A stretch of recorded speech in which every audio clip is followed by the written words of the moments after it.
Fox Sports. We are Baltimore. We are Minnesota.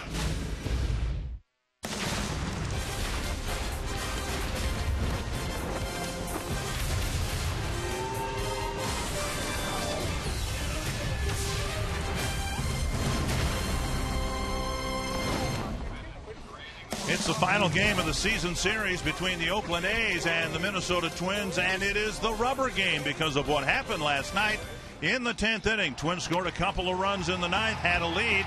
Game was tied going to the 10th, and the A's walked off the Twins by a final score of 3-2. And it's a beautiful Sunday afternoon here in the Bay Area. Dick Bramer and Jack Morris for the series finale. And you might be wondering why these teams are where they are. Why are the Twins as much above 500 as the A's are below 500? And the answer might be team defense. I think it more than might be. Team defense for the Oakland A's has really fallen off a cliff. But the Minnesota Twins, on the other hand, have done a great job defensively. You can see 48 total errors, the fourth fewest in the major leagues, and they've really added, especially in the defense. Eddie Rosario, of course, Brian Dozier, an all-star. And the opposite is true for the Oakland A's. They've got 45 errors just in their infield alone, the most in Major League Baseball. So when you start giving teams extra outs every inning, you can see why it's hard to win ball games. And so the Twins will hope that their defense will pay dividends here today and hope that they'll get another good start from Tommy Milone. That's the silver lining in a loss like last night. You still got a good start from the starter. Well, the starters have really done a good job in the last three games. Kyle Gibson, Irvin Santana, and Phil Hughes have combined for 21 2/3 innings and only allowing one earned run. And when you think you get that kind of production out of your starters, you're going to have a real legitimate chance to win every single game. They've done their job, and the bullpen needs to step up after one hiccup last night. And Tommy Milone will make the start against his former team, the Oakland A's. And he's got to be excited about that. Sometimes it's a challenge to face your former teammates, guys you know. But in this case, I don't know as though Tommy knows. There's so much turnover in Oakland. I'm not sure he knows that many guys anymore. But he has pitched outstanding his last three starts himself. Well, the Twins took the Oakland series in Minnesota 3-1. They hope to do it this afternoon 2-1 in advance of the off day tomorrow in Southern California.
Marty Gellner and Jack Morris, Dick Bramer bringing you the final game here in the Bay Area. When the Twins took 3 out of 4 against the A's in Minnesota, they outscored them 28-14. And the Twins winning 5-0 here last night, losing 3-2. It's been about a 2-1 run differential in this series so far as well.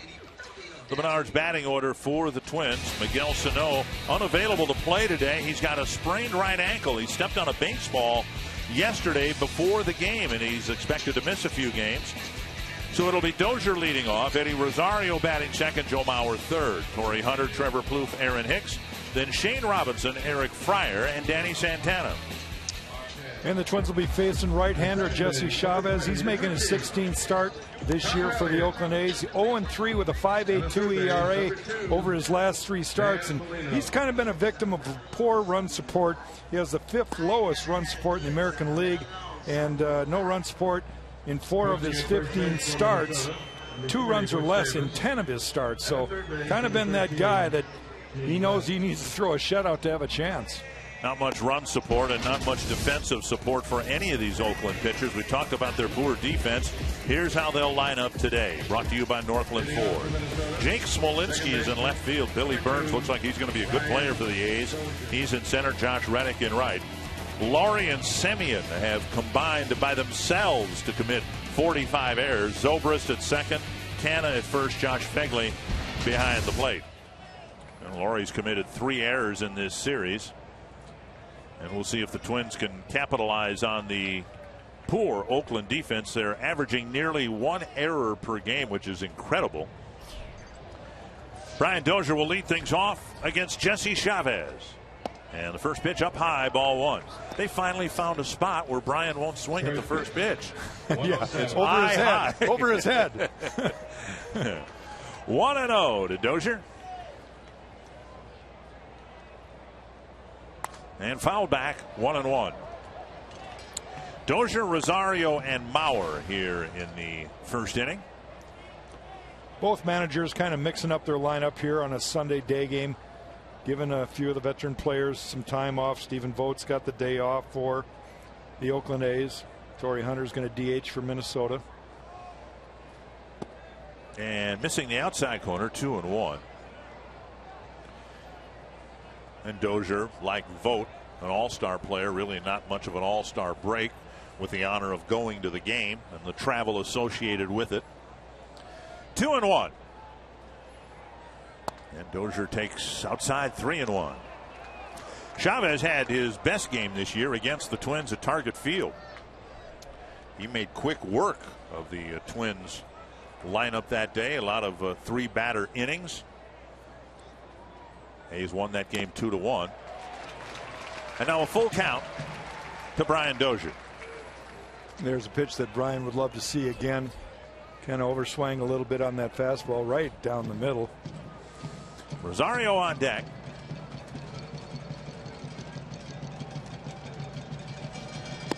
And an off-speed pitch or a cutter on the outside part of the plate. Swing and a miss. And Dozier out on strikes, 1 down. Sanford Health injury report. Miguel Sano played last night. He struck out 3 times, delivered a sacrifice fly in the 9th, and then left the ballpark on crutches. During batting practice yesterday, a batted ball hit a screen and rolled behind Sano between first and second base. He didn't see it, was taking ground balls there, and stepped on the baseball with his right foot and sprained his ankle. For fans who've come to the ballpark, any ballpark really, in time to see batting practice, you might be amazed how many balls are in motion at any given time. Sometimes 4 or 5. There's fungos hit to the infield. Sometimes fungos hit to the outfield. Of course, the ball's batted out of the cage during batting practice. And so, I don't know, I guess I've been surprised over the years that there aren't more batting practice injuries, just with all the balls are in movement at one time. Yeah, there are a lot of things going on during batting practice, and managers kind of stress to keep the pitchers off the infield part of the ballpark. But bottom line is you've got to keep an eye on things. You've got to watch out of your peripheral vision. And you foul. Kind of ask yourself, how can Sano have a sprained ankle before the game and play the game? Well, a lot of times it doesn't feel all that bad when it initially happens, and it starts swelling up over time, and I'm sure that's the scenario that unfolded. Yep, Miguel had his best at bat, his last at bat, by getting that sacrifice fly out to right field. 1-2 to Eddie Rosario, and fouled back. Well, as we were discussing this before the game, you were injured in a during batting practice. Yep, the one time that I went on the DL in my life is because our center fielder Chet Lemon, while I was shagging behind the screen, which is always behind second base, that was pitcher's job the day before they pitched, is to pick up the balls. He heaved one all the way in the air and hit me right in the right arm and broke my arm. Count is 2-2 to Rosario. Batting average climbing again up into the low 280s with Mauer on deck.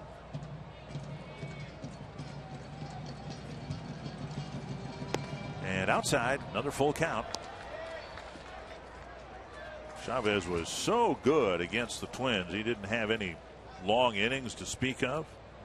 7 1/3 innings, 4 hits, 1 run. It was unearned, and 87 pitches thrown.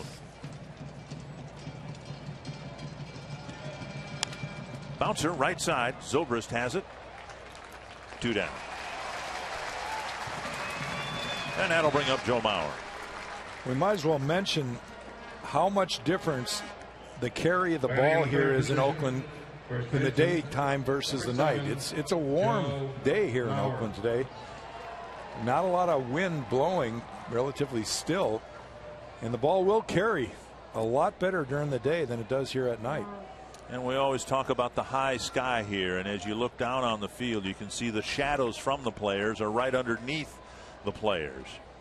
Sun directly overhead. Now Mauer slapping one to left, and Smolinski gets some grass stains, makes a running catch, and Chavez has a 1-2-3 first inning.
The Menards batting order has Burns on top, then Mark Canha, then Zobrist hitting third, Billy Butler, Jake Smolinski, Brett Laurie, Josh Fegley, Josh Reddick, and then Marcus Semien.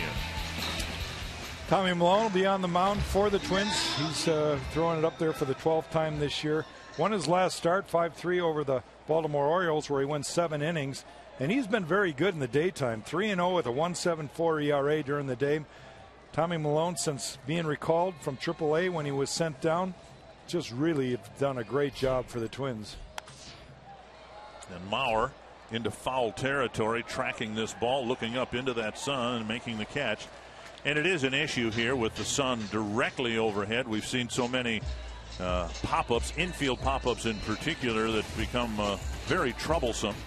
The Northland Ford defense for the Twins has Robinson, Hicks, and Rosario in the outfield. Plouffe, Santana, Dozier, Maurer the infield. Eric Fryer doing the catching. Normally Tommy Milone, of course, pitching to his former Oakland A teammate, Kurt Suzuki. One quick out here in the first, and that'll bring up Mark Canha. And Canha takes a strike on the outside corner. Tommy Milone was really good in his parts of 3 years here in Oakland. Had a record of 31-22 for the Oakland A's. And along about this time, Billy Beane was hyperactive in acquiring top flight pitching. Jeff Samardzija, John Lester, and the bottom line for Tommy Milone was it meant he was sent down to Sacramento, the AAA team, and from there he was traded to the Twins for Sam Fuld. You kind of wonder what Billy Beane's thinking about that right now, because Tommy Milone was doing a pretty good job for them. The numbers were not terrible. This is a guy that probably deserved to stay in the big leagues, and yet they upgraded with Samardzija and thought they were going to be in the hunt when they got Lester. And, you know, that was kind of a bold move for Billy Beane to get those two guys.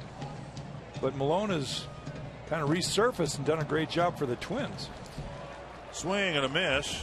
Canha strikes out, 2 down. Yeah, you've got Milone pitching for the Twins, Samardzija pitching for the White Sox, and John Lester for the Chicago Cubs. See this last pitch? Change up down, way out in front was Mark Canha. And the first strikeout of the day recorded for Tommy Milone. Here's Ben Zobrist. And it stands to reason that the A's will be active again in late July. And that activity may involve Ben Zobrist, coveted player, can play a lot of different positions, a switch hitter. 1-0.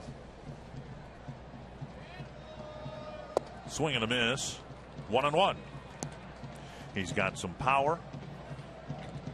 Well, he's a veteran too. He knows, has been in postseason with the Tampa Bay Rays under Joe Madden, knows what it's all about, so that experience is something that's attractive to a lot of teams. A foul ball over by the Twins bullpen, and Rosario can't reach it. It's 3 rows back. 1-2. It doesn't look like Oakland's going to be able to get into postseason play or even be in contention. They have the worst record in the American League, so in addition to the 9.5 games they are out of first place, you've got 14 teams ahead of you in the league. 2-2. I'm sure there's fans that wonder, well, why are they going to get rid of the good players? What, you know, what's the deal? Billy Beane is famous because of the words Moneyball. High fly right field. Rosario retreating and now coming in. We'll get back to that. An infield pop-up, a foul pop, a strikeout, and a fly ball, and a good first inning for Tommy Milone.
USAA, proudly serving the needs of the military community for over 90 years.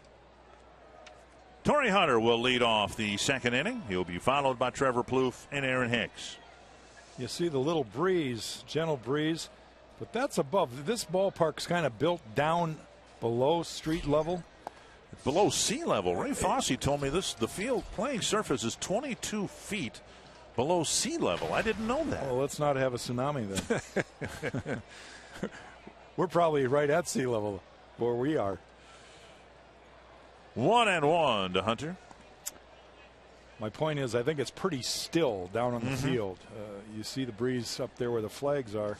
Here we are. Yeah, we're way up. That's more than 22 Surrounded feet. by concrete. Earthquake-proof concrete. Promise? 2-1. A little bit of a breeze, and it's odd because the flags down the right field line are blowing toward the pole, and the flags down the left field line are blowing toward that foul pole. 2-1 to Hunter.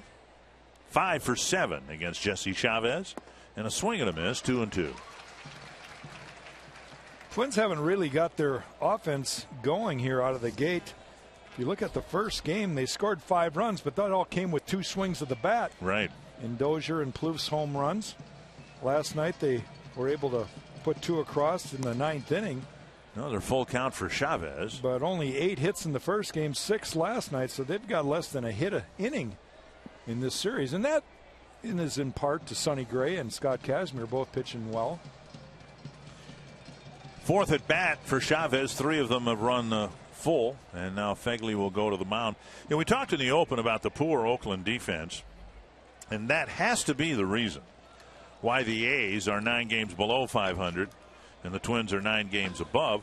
Oakland has the best, statistically, the best pitching staff in the American League. They score about the same number of runs as the Twins, hit about the same number of home runs. Popped up, and we'll see who can catch it. And Fegley, that's a fair ball, and Torrey didn't run it out because he didn't see it.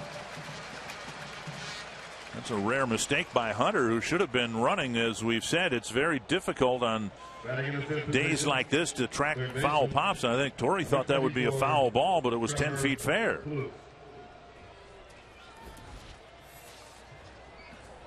the Twins in July have pitched right with the Oakland A's. In fact, in terms of earned run average, a little bit better. 1 down. Here's Trevor Plouffe.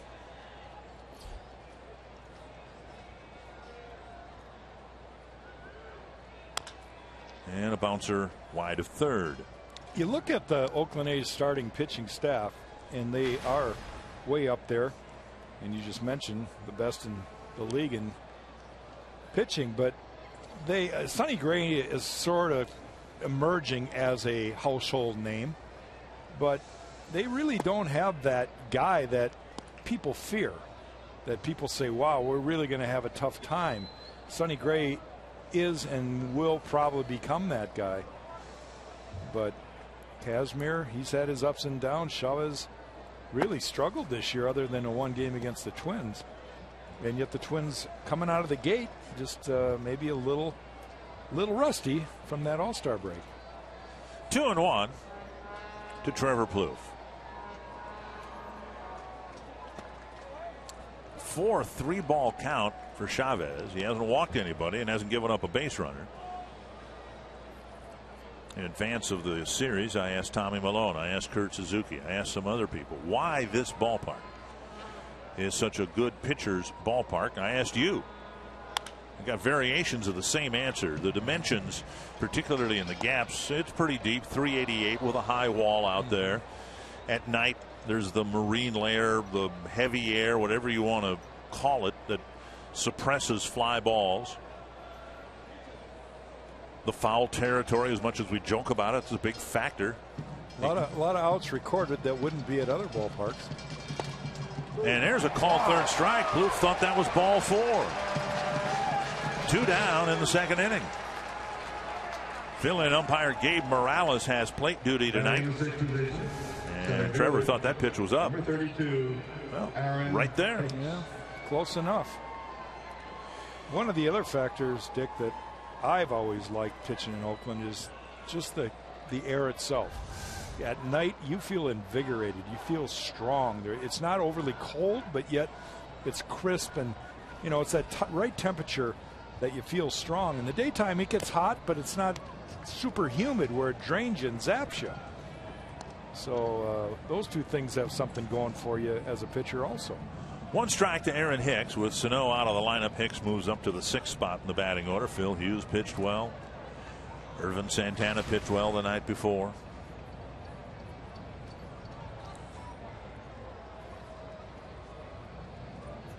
Hicks takes outside, 1-1.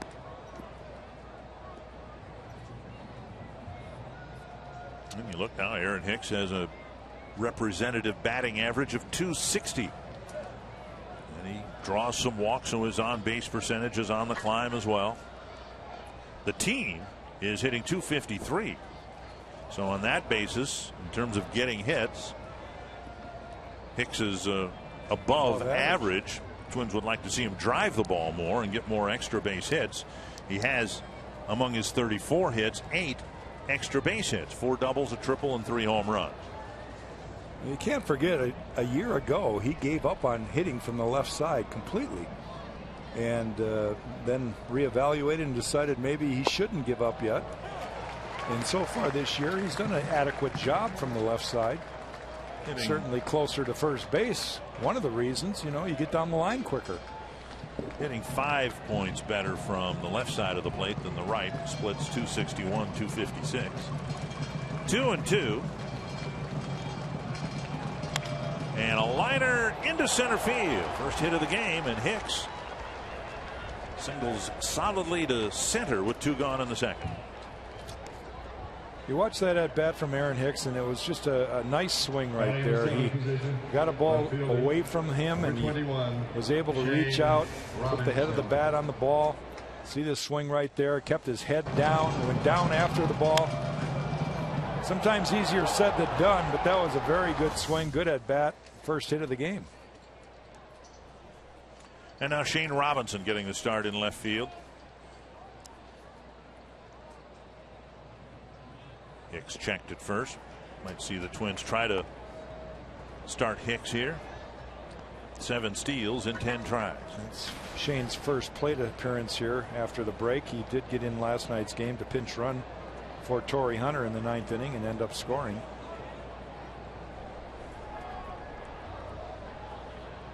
Hicks stays put, and Robinson takes strike 1. Twins as a team have stolen 45 bases, but they've been thrown out 32 times.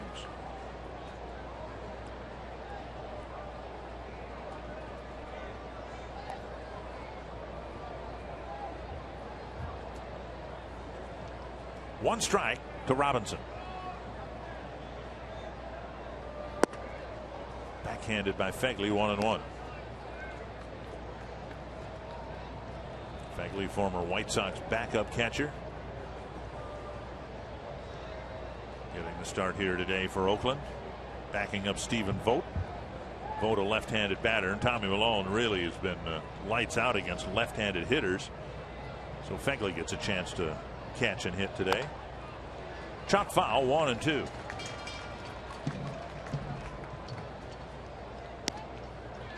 With the off day down in Anaheim tomorrow, Paul Molitor is getting a few guys in there, giving guys like Kurt Suzuki 2 days in effect, today and then tomorrow.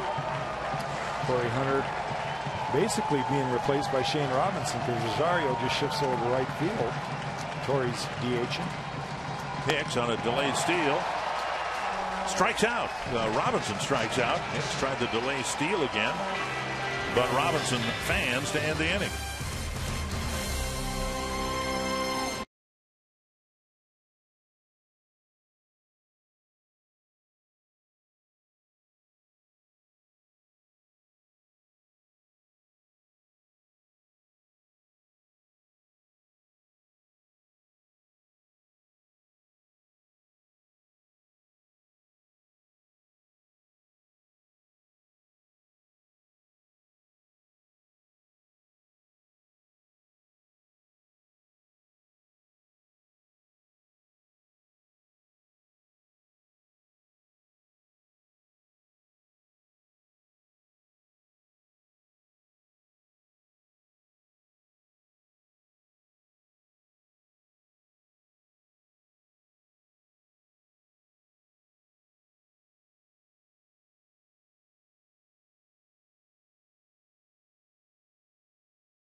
Tommy Milone if facing his former team today will make a difference for him or have any impact on his start. And he said, I'd like to say it won't, but you know what? It probably will. He said he hasn't been back here since he was traded last season, and that he would have a little bit of nerves, a little bit of excitement facing his old team. He was out yesterday during batting practice having a long conversation with Sonny Gray of the A's. He said it's been fun to see all these guys again and get caught up. But Dick and Jackie said once he gets in between those lines, this is not his former team. This is all just business for him. You must have gone through that after all those years with the Tigers and then coming to the Twins, and you ended up pitching against the Tigers numerous times. Yeah, thanks, Marnie. It's definitely a case where you have to focus, and sometimes it's hard to focus. I will share. Before I get to that story, I got to tell you, Billy Butler, one guy in the lineup that Tommy Milone's had a tough time with. He's hitting .500 career-wise, 8 for 16 lifetime off of him. Swing and a miss, 2-2. I came to the Twins, only had pitched for the Tigers previous to that, and first time I came and pitched against the Twins, when Cecil Fielder came up, he was laughing. And I stepped off the mound and literally yelled at him, Cec, you can't be laughing. You can't do that. And he says, I'm going to get you. And I said, no, you're not. And the first pitch, I threw him a changeup. He swung so hard, I thought he was going to spin into China. And I said, see, I told you can't do that.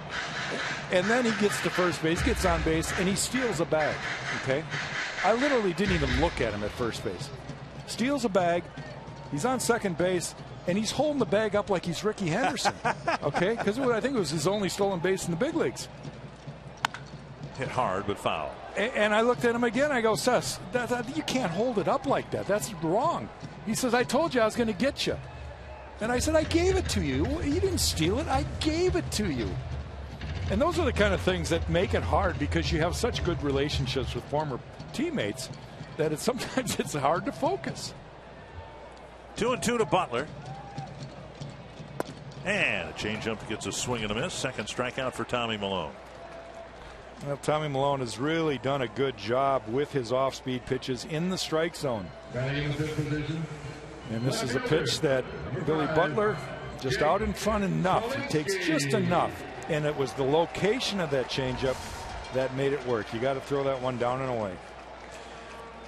Gotten to know Tommy, of course, over the course of the year or so that he spent with the Twins. And I don't often talk about players' personalities, but it's my impression Tommy Milone's just a really good, solid guy. But the sense I get is he's very confident in his ability. He knows how to pitch. And it was with great disappointment he was demoted last year by the Oakland A's, and maybe even greater disappointment that he was demoted by the Twins this year when they had a situation where they had one too many starting pitchers and he was the odd man out. I mean, I think he really is confident that he can succeed up here. And Kurt Suzuki was ecstatic when they acquired him because he talked about this guy can pitch. He knows the art of pitching. You look back at the early in the season this year, Tommy had one of the better starts going against the White Sox when the team was really scuffling that first week of the season.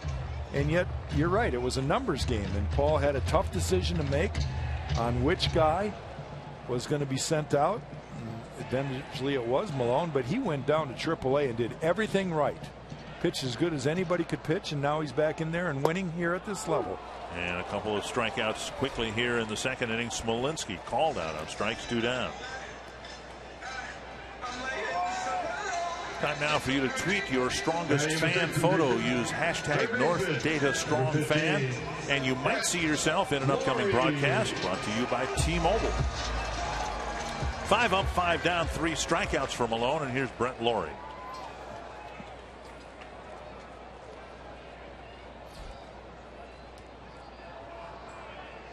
And there's a strike on the outside corner. Milone doing a very good job of hitting the peripheral part of the strike zone. He's really picking the corners apart. In an era when baseball is dominated by decisions are made through radar gun readings, Milone doesn't have anything that would overwhelm a scout. If he were out there right now pitching in college or high school, the chopper is short. Santana waits for the second hop. And a low throw off the glove of Mauer. It'll be a throwing error by Santana. Haven't seen many of those. In fact, Paul Molitor talked about that over the course of his session with the media this morning, that Danny had tightened some things up a little bit. It looked like his footwork got all messed up from the get-go here. Well, again, you've got to set yourself, and I don't see the footwork problem, but sometimes I think he rushes his throw. He's got such a strong throwing arm, loves to show it off. But like Trevor Plouffe early in his career, Trevor misfired on so many balls from third base, and now he's got a tremendously accurate throwing arm. Danny's got to figure out a way to maybe take a little off and not rush those throws. Again, easier said than done. He takes a lot of reps out there. He works hard at it.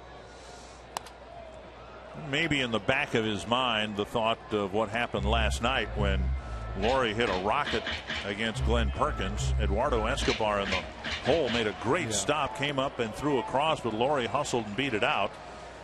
At any rate, an error on Santana with 2 down in the second, and Fegley with 1 strike.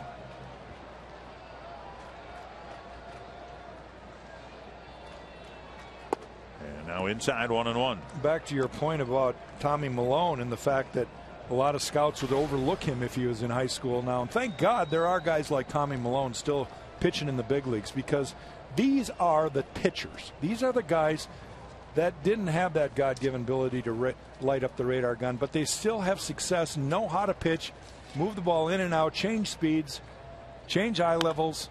This one poked to the left field corner, chased by Rosario, and it's gone! A home run by Fegley. Looked like it hit the very top of the wall and skipped over for a 2-run home run. Well, we talked about how the ball carries. That was a line drive. I thought it was going to be possibly even caught by Shane Robinson out there. But when he turned, then you thought it was going to go off the wall, and just was able to scratch the top of the fence, apparently. Right fielder, number 22, Now, right below the camera out there. Coming right at us.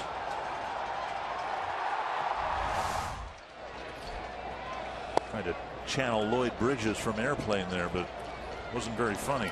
2 down. Here's Reddick. And not to point fingers or make it any worse than it was, but when you give away extra outs like Danny Santana did with that error, those are the kind of things that can happen. 2-run score. Maybe you start the next inning, Fegley hits a home run. It's only 1 run, so giving away extra outs always comes back to haunt you.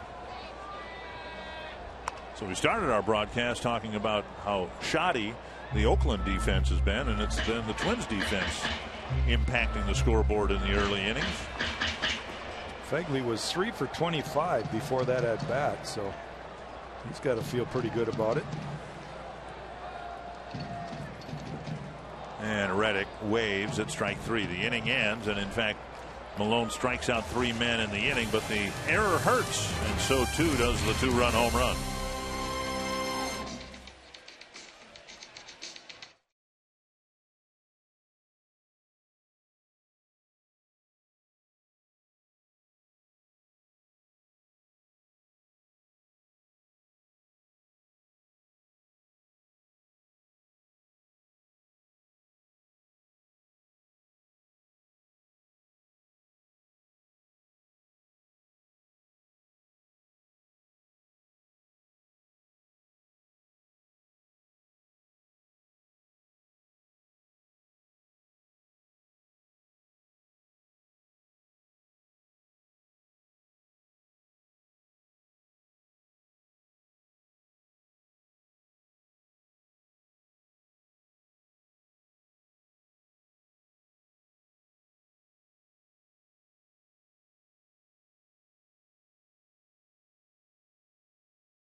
Menards. Save big money at Menards on all your home improvement needs. And by Chrysler.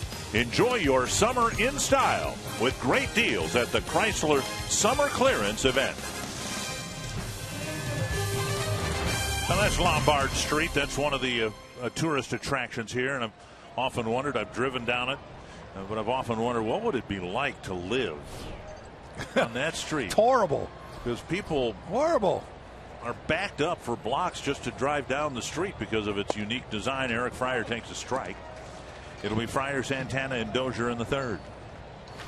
I walked down the sidewalk last year when I was out here, took the streetcar up there and had to see it.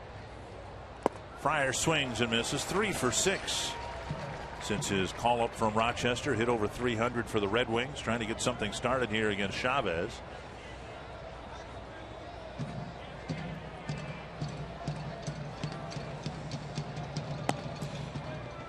Justin Verlander started for the Detroit Tigers today. He got knocked around, left Comerica Park, left the mound at Comerica Park to a chorus of boos. And the Orioles beat the Tigers 9-3, won that series 2-1. And the Tigers right now are a below 500 club. And I don't think, particularly what I saw in the first few weeks of the season, I don't think I expected to utter that sentence this year. They look really, really good getting out of the gate. That was the best baseball they played this year, was that first week. Fryer swings and misses. It's a strikeout, 4th of the ball game for Chavez, and that'll bring up Danny Santana. Join us July 26th for a Super America Knothole Kids Day as the Twins take on the Yankees. And the first 5,000 fans 14 and under get a Danny Santana kids jersey, a youth medium or extra large, presented by U.S. Bank. Go to twinsbaseball.com/tickets. Get your tickets today. Santana drops down a bunt. Fegley picks it up and fires to first. He had 2 options there. Yeah, one to try to make a play or let it roll foul. It would probably have rolled foul, but he got to it so quick that he threw out Danny Santana easily. Watch how he gets out of the batter's box here. The ball's only hit basically to the grass part. Fegley really pounced on that one. That was an excellent play by the catcher. 2 quick outs here in the third, and now Brian Dozier is struck out on a 3-2 pitch that appeared to be up and away. I also give Danny Santana a lot of credit for making that attempt. Twins haven't had much going offensively. He's just trying to get on base. Ball 1 to Dozier. 1 hit apiece in this ball game. And now a strike, 1-1.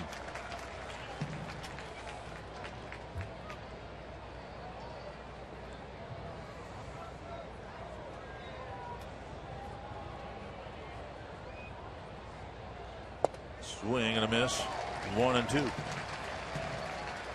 can tell by some of the swings that the Twins are putting out there. Jesse Chavez is really making pitches. Twins are missing by quite a bit. Not a lot of contact even. See, he's going to go with the changeup away. That gets away from Fegley, 2-2.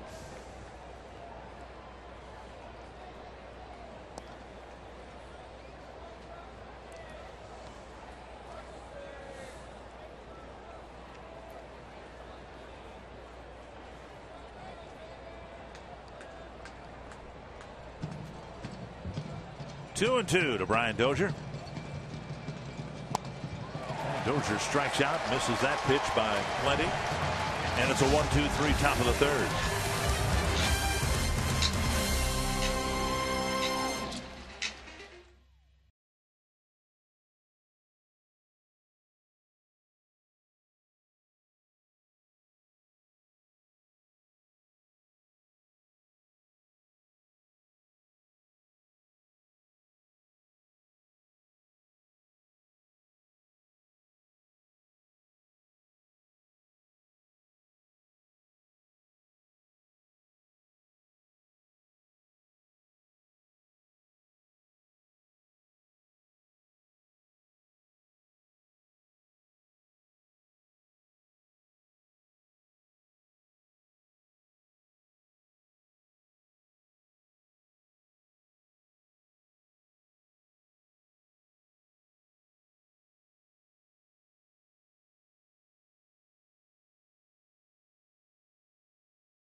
games in a season.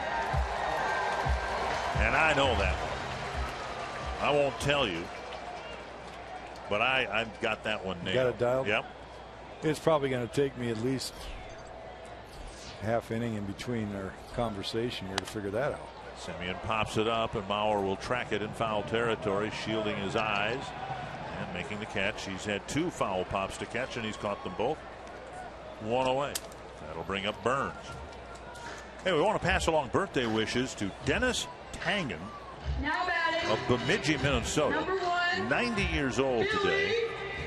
And Dennis, I'm told, watches all the Twins games. And I like his motto. He says, if you never miss a game, you never miss the good ones. That makes a lot of sense. Well put. So happy birthday, Dennis. Strike 1 to Billy Burns. And thankfully for Dennis and the rest of the fans in Twins territory, there have been a lot of more good ones than we've had in the last 4 years. That's into short center, and Santana will make the catch. Got a good break on that ball. Yes, he did. Out number 2. In order to catch a ball like that, you've got to have a good read and a good jump. Danny went right to the ball, a great route, but it was his jump, being able to read that it's just going to go back. He's off on his horse quick and gets to the ball. 2 quick outs in the 3rd, and now Mark Canha.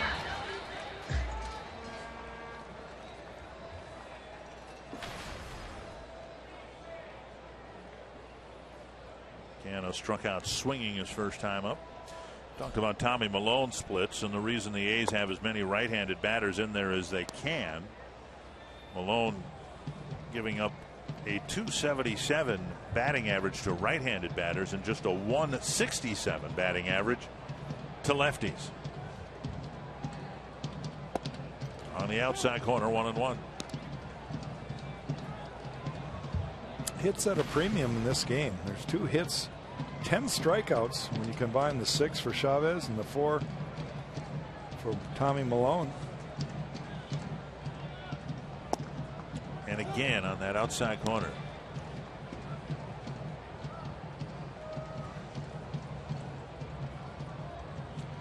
Started his career with the Washington Nationals, made 5 starts. As we said, pitched parts of 3 seasons here with the Oakland A's. Oh. And Milone ends up hitting Canha around the ankle. A 2-out hit batter will get Zobrist to the plate.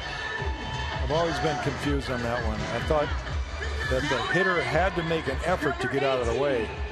Yeah, it wasn't much of an effort. Zobrist with a fly to right his first time up.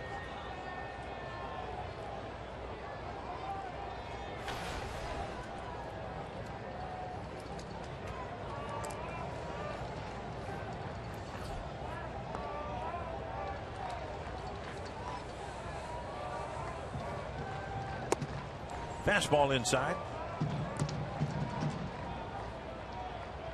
Well, like you mentioned earlier, Dick, Tommy Milone does not light up the radar gun. He can top out at maybe 90, 91, but changes speeds well and locates his changeup down and away most of the time.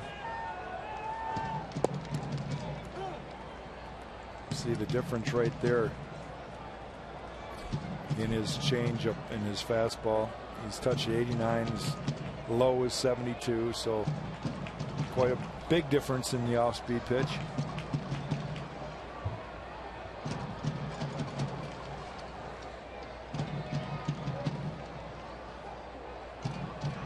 Inside.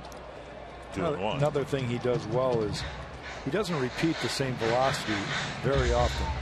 He can throw a fastball 85 to 90, and his breaking ball and his off-speed pitch, he can take something, add a little more to those. So the art of never throwing the same pitch at the same velocity back to back is something that Tommy's gotten good at too. Runner goes, and the pitch hit to the left field corner, hooking, playing off the wall. Robinson will fire it in to Santana, now to the plate and offline to Fryer. It's 3-0. The 2-out hit batter stings, just as the 2-out error did in the second. Canha off with the pitch. That allowed him to score on the Zobrist double. Mike Gallego, the third base coach, saw that this was going to be a close play, and he could have held them, but they've got 2 runs to work with, so he takes the risk and waves Canha around third, and it's going to take an accurate throw from Danny Santana. You can see right from that angle, when it's up the first baseline, there's not going to be a play at the plate. And now Billy Butler. He's getting a couple of big 2-out hits. They're only hits of the game to drive in 3 runs.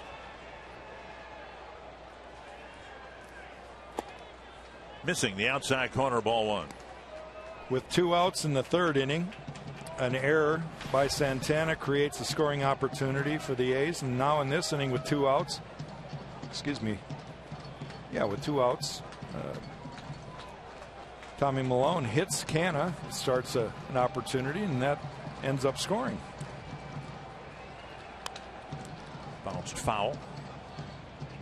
1-1. We'll mention Butler's success against Milone again. Milone struck him out in the second, but he's still 8 for 17 against Milone, and Milone needs to get this guy to keep this a 3-0 ball game.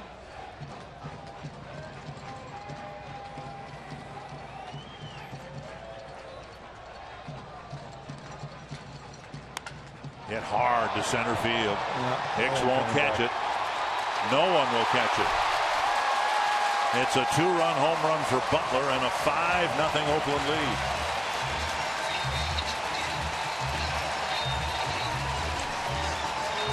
Those runs happen in a hurry.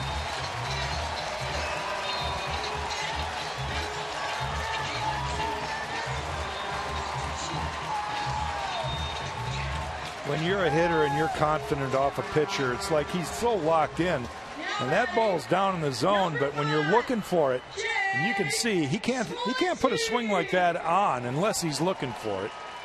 A changeup down, and he drives it a long way to center field. A's with 2-out hitting, all their hits with 2 outs. A pair of 2-run home runs, an RBI double, and a 5-0 start for the A's. Smolinski called out on strikes his first time up. He takes high, 1-1. Milone in the second inning, couple of strikeouts and then the error, and you think, well, no big deal. And then Fagley hits his home run. A couple of quick outs here in the third. Canha gets hit in the ankle by a pitch, and you think, well, no big deal, but then double home run, and now it's a big deal. Yeah, 5 runs when Jesse Chavez has thrown a 1-hitter to this point. Twins have been struggling offensively. Runs are hard to come by. Hits are hard to come by. Mentioned Baltimore beat Detroit 9-3. Danny Duffy outpitched Chris Sale. The White Sox lost again, maybe more importantly for the Twins. Kansas City won again, 4-1. They've now pushed the Tigers 10.5 games out of first place.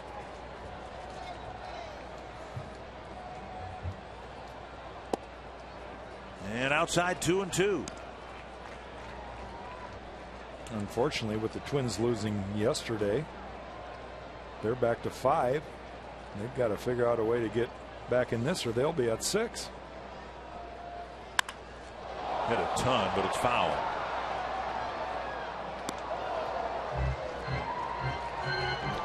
It won't get any easier for the Twins. They're playing the last place A's in this series, and starting Tuesday night, they'll be taking on a first place club in the the Los Angeles Angels.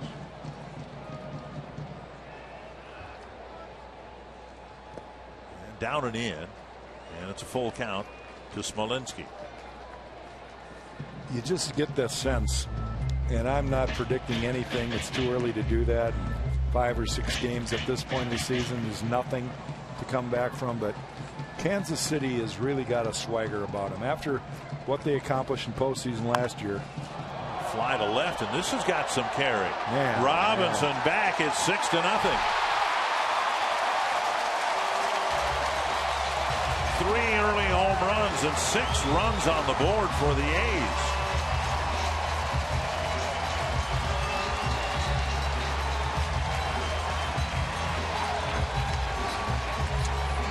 Brewers responded very well with their walk-off win Friday. Played really good baseball in the balance of the series.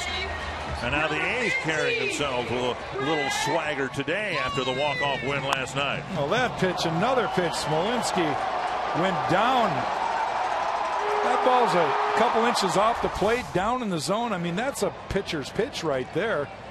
And there's no way you can hit the ball over the left field wall unless you're thinking, I'm going out and getting this and hooking it. But yeah, the Kansas City Royals are figuring out ways to keep winning. And it's going to be a tough haul for the Twins to stay kind of where they are. And I'm not sure they're going to get a lot of help from their rivals in this division when they play Kansas City. So they're going to have to play well themselves to stay pat. 2 strikes.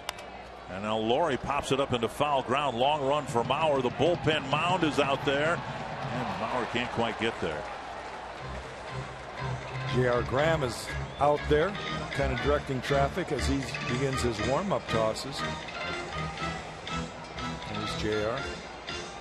Talk about all the foul territory here. Of course, the bullpens are on the field. And the mounds are closest to home plate. Joe came pretty close to that bullpen mound. Yeah, that's something that the new ballparks don't have. They've got bullpens off the playing surface. Up and away. I've seen some funny things happen and some not so funny things happen where outfielders and infielders are going for foul balls and they hit that mound at full speed and fall on their face, and it's a miracle that guys aren't hurt more than they have been because those mounds are on the surface of the field. We had those at the Metrodome all those years down the each line. And outside 2-2 to Laurie, reached on the Santana error with 2 outs in the second. And then Fegley hit one just over the wall in left for the first 2 runs of the game. Now full count. One of the things that makes baseball so unique, every ballpark's a little bit different. Every football stadium, the dimensions of the field are exactly the same. Every tennis court is exactly the same, right? Yes. Golf courses are different, and baseball fields are different. Basketball court dimensions are the same. Yeah. Hockey? Well, there's different size hockey. There used to be a lot of difference in the NHL rinks. I think it's more standard now. Full count. Malone trying to put an end to this 3rd inning. He got Burns for the 2nd out on a little pop fly hauled in by Danny Santana. That seems like 25 minutes ago. And a ball fouled back to the screen.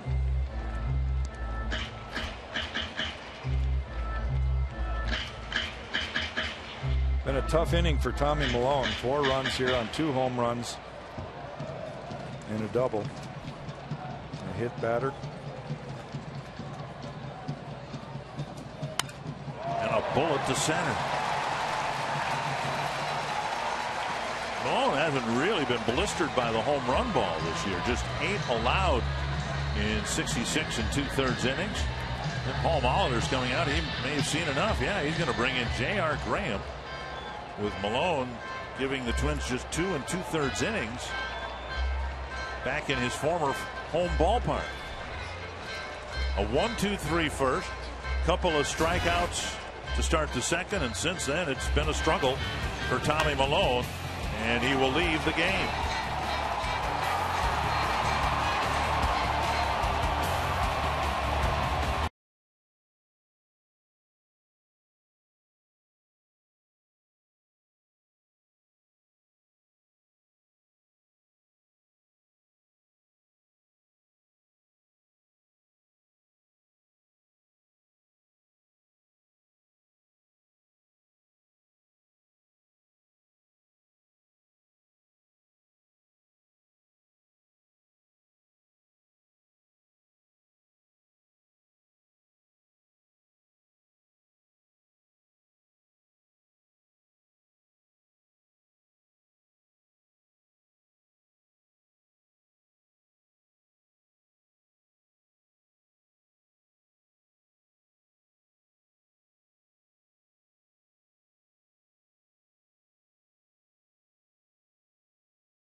Batters were retired.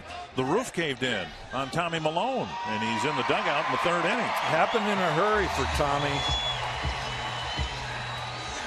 And J.R. Graham's going to try to put out the fire and hope that the Twins can figure out a way to get the bats going.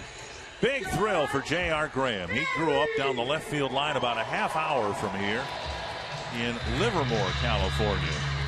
More of an Oakland A's fan than a San Francisco Giant fan, and for the first time he'll get a chance to pitch at a ballpark that would be yours or my equivalent to Metropolitan Stadium. This was where he came to see big league baseball.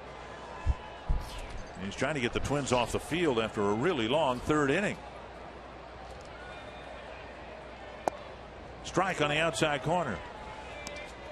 When Graham first pitched for the Twins, so often his first pitch was a letter high or higher fastball, and now he started Fegley with a breaking pitch and a called strike.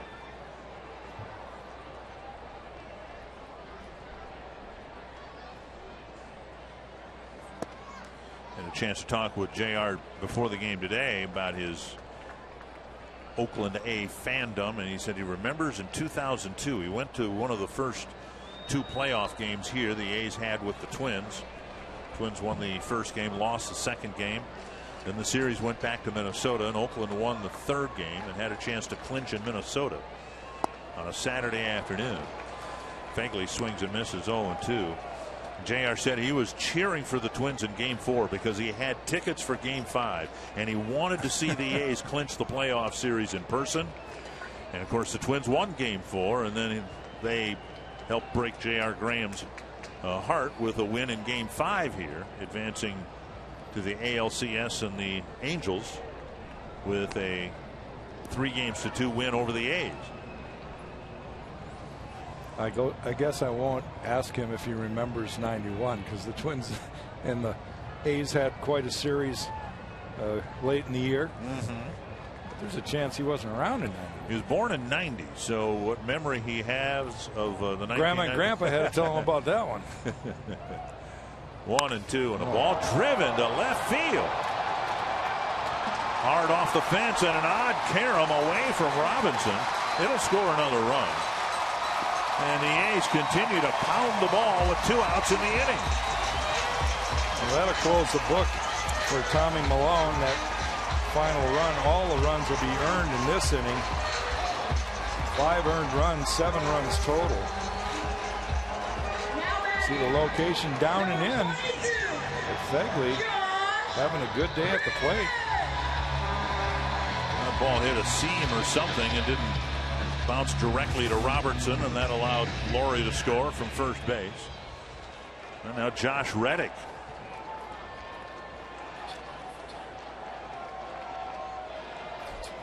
Unlike the second inning when the error set up the home run in the first lead for the A's, no error involved here in the third. So all these runs are earned runs against Malone. And this ball slashed foul by less than a foot. And Reddick made a bid for another RBI, extra base hit.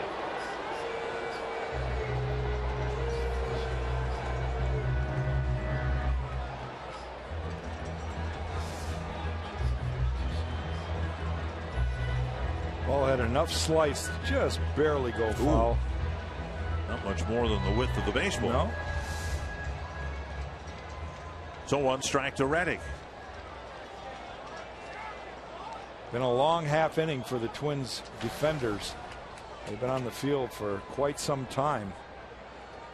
Since the hit batter with 2 outs in the third, the A's have gone double, home run, single, double.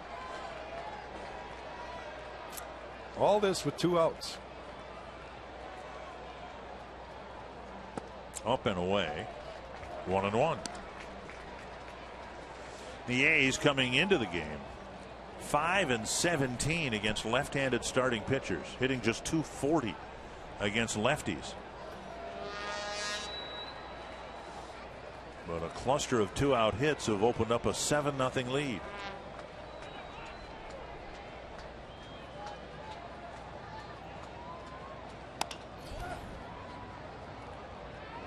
And a chopper foul, 1-2.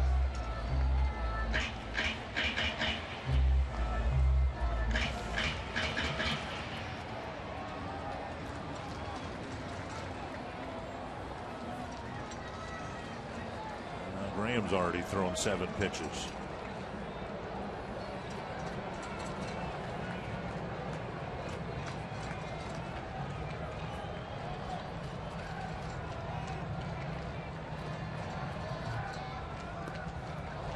Kicks away from Fryer, and Fegley will go to third. Wild pitch will be called.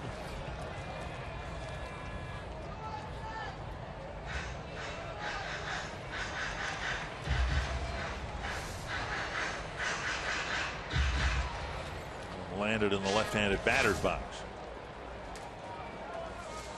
A long afternoon already for Paul Molitor, and we're just in the 3rd inning. A lot of ball game left, but Twins certainly put themselves in a tough situation early here.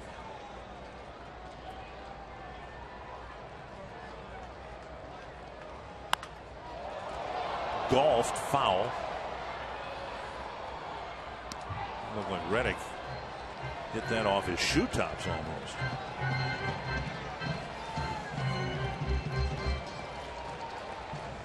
For whatever reason, the Oakland A's have been really on the ball down today. They've been dialed in. Maybe they knew a lot about Tommy Milone, knowing that he likes to pitch down in the zone. But they've gone down after a bunch of them. And now a full count. Graham doesn't want this to be anything other than a solid outing. And he's off to a rough start himself here. Double, a wild pitch, now a full count. And all the Twins need is the 3rd out to get off the field. Dribbled to the right side. Mauer will field it to the bag, and that takes care of it. But a good inning for the A's as they score 5 times after the 2nd out.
Our DirecTV look at the standings in the American League Central.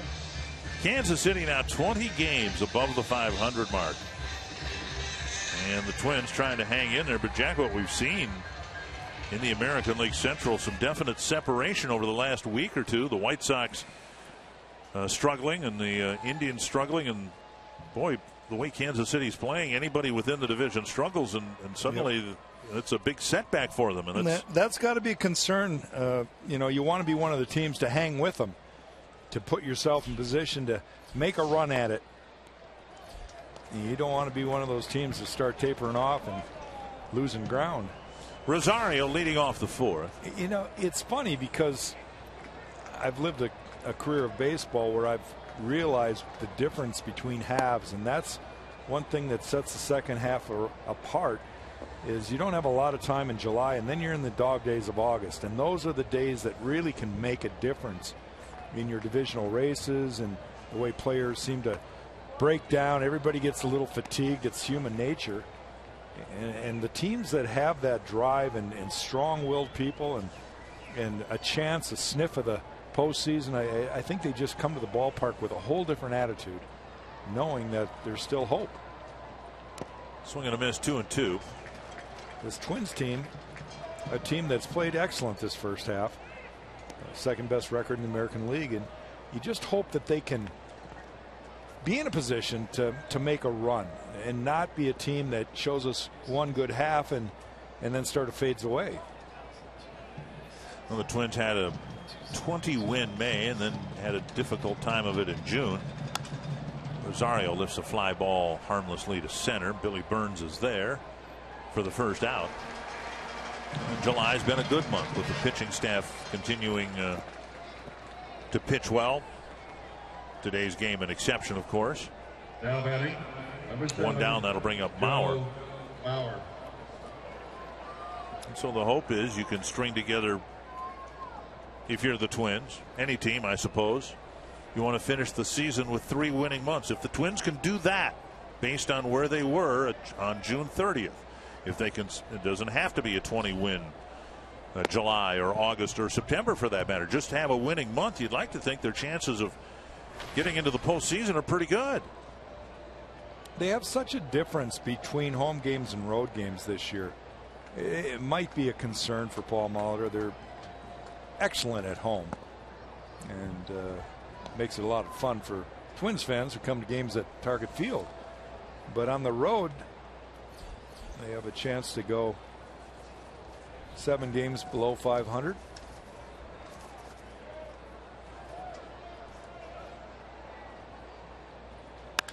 There's a ball lifted deep to right field. And off the wall, Mauer will get an extra base hit about in the same spot where he hit the double last night. Almost exactly the same reaction from Reddick out there. He went up after the ball, and man, that was almost the same exact hit. Second hit for the Twins. now batting, number 48, Corey Hunter. Twins getting their first extra base hit. A 1-out double by Mauer, about halfway up on the wall, 2/3 maybe. And that'll bring up Hunter.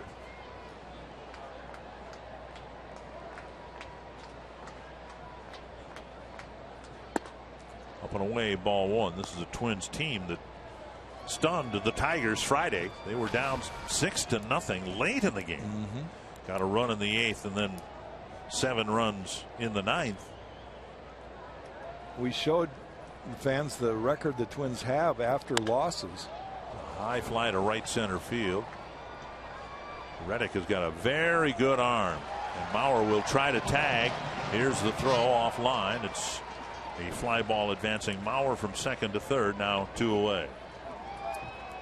Where I was going with that is they bounced back after losses, and you can see right there some of the things they did. This is the game against the Tigers, I think. But after last night's loss, a game that they really almost stole and then gave back to the Oakland A's, to come back in a game like this would be a huge motivator going into the series against the Angels down in Anaheim. And there's a lot of time. They need to just put it one swing at a time, one at bat at a time. They could get back in this one. Fagley with a block that saved a run right there. Well, a couple things need to happen. One, the Twins need to pick up some 2-out hits like the A's have done to build the 7-0 lead, and then J.R. Graham and others need to put zeros up on the board. 1-0 to Trevor Plouffe. 2-0. Joe Mauer, the first guy to reach second or third. So the Twins have a scoring opportunity here, the first one that they've had in this game. 58 pitches for Fagley and only 32 strikes. For Chavez. Yes, I'm sorry. And there's a strike, 2-1. Although I have to agree with you, Fegley's thrown 58 pitches back. We never count the pitches that the catcher has to throw. Just think those long games, 200 sometimes. That's why I think we're educated now to on a point we weren't educated to even a year ago. Matt Wieters, the Oriole catcher with the Tommy John surgery, wow, that won't be that big of a deal. Those guys have to throw the ball an awful lot. If you're an everyday catcher, how many times do you have to grip the ball and throw it over the course of a week? And Wieters is back now, but I think it took him a little longer than some people thought because he has a lob compared to a pitch thrown at him back to the mound, but you still. Well, I'll give you a little lesson, a little assignment for your off day, in case you don't want to go to Disney World with your family tomorrow. Disneyland. 2-2, and now a full count. I wonder, and it brings up a good point, with the way the game's transformed and played now compared to the, first 80 years of baseball, do the catchers throw more pitches back to the pitchers than they did back when guys were going 9 innings? Well, Blue takes a walk. What's your question? I'm confused. Okay, total number of pitches per game. Right. In this generation prior to other generations. Is it more? I got to believe it is. I would think so. Yeah, I would think so. So what does that really tell you?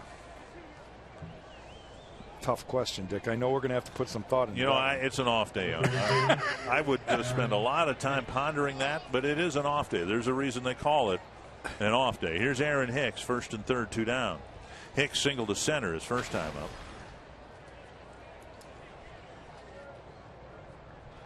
Hicks. How about one swing of the bat here and get us close? Off the end of the bat, foul, 1 strike. Now, well, I think for no other reason, just think about the pitches in between innings when you have 7 relievers coming a game. So that alone makes a catcher have to throw more balls back to the pitcher.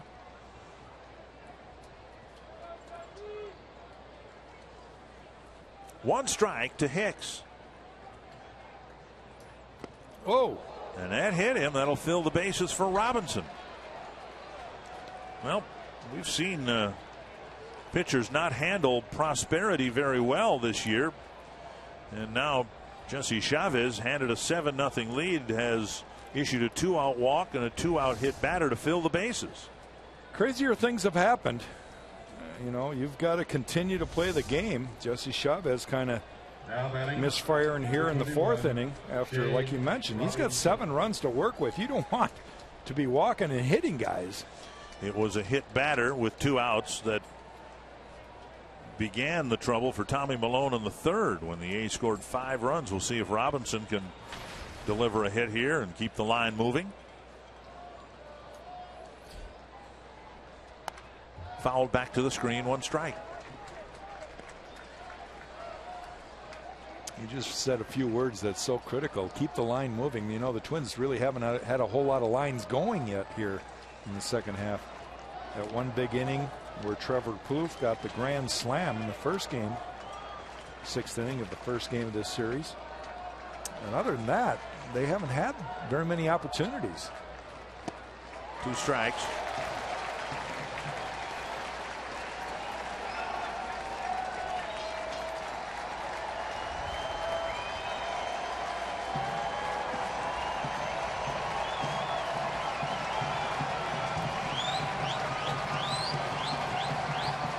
To Shane Robinson. A high fly to left field. Smolinski is back near the track and makes the catch. The Twins load him up and leave him full. It's still 7-0.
by NorthlandFord.com and your local Northland Ford dealer. And by Grand Casino. The best stories start here. A's having some fun at the expense of Tommy Milone, 7-0. And now Marcus Semien will lead off the fourth against J.R. Graham. There's strike one. Semien fouled out to Mauer to start the third inning, and then Burns hit a little flare into center, hauled in by Santana, and then everything that could have gone wrong went wrong for Tommy Milone. Never got out of the inning. Strike two.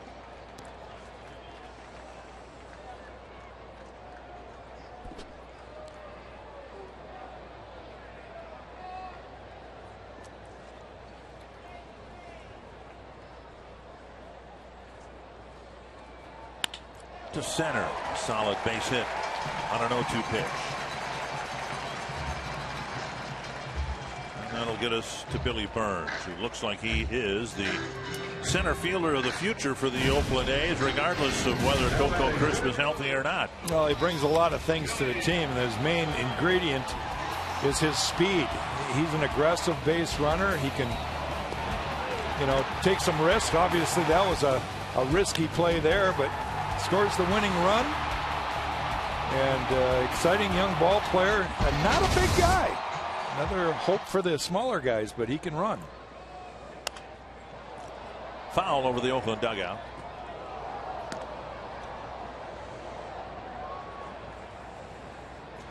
Again, it's remarkable. He just started switch hitting a couple of years ago. A natural right-handed batter. Just seems to not try to do too much from the left side. Made contact on a 2-strike pitch against Casey Fiend last night. Got a double. And a few pitches later, the A's won the ball game. Good changeup right there from J.R. Graham. These are challenging type of games. Paul Molitor will be watching closely to see which guys are grinding this one out, trying to do everything they can, and maybe a few guys he probably sees kind of thrown in the towel. It's hard to stay motivated in these games. It's hard to stay on your toes if you're a defender. That was a quick dispatching of Burns, one away.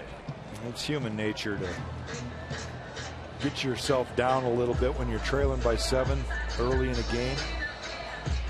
But baseball's about 9 innings or more, and you still have a chance. Mark Canha will bat with a runner at first and 1 out. Canha hit by a pitch with 2 gone in the third. And that, as it turned out, was the beginning of the end for Tommy Milone. Twins have spent a lot of time out there in the field.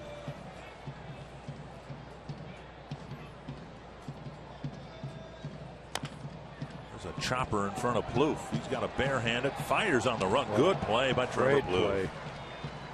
2 down, and on the play, Semien goes to second base. What made that such a great play is he's got a barehanded, and that was going to take a hop. Watch the hop that it takes. In order for him to get his throwing hand on the ball is hard. I played third base when I was young, and I realized those are tough plays because you can't glove it. If you glove it and transfer it to your throwing hand, it's too late. So you've got to barehand it and be able to pick it barehanded on a tough hop. Great play there by Trevor. And now Zobrist, as a left-handed batter, takes strike 1.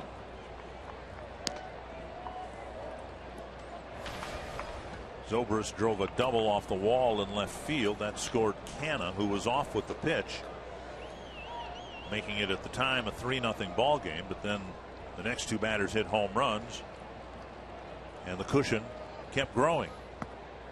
Down and in, 1-1.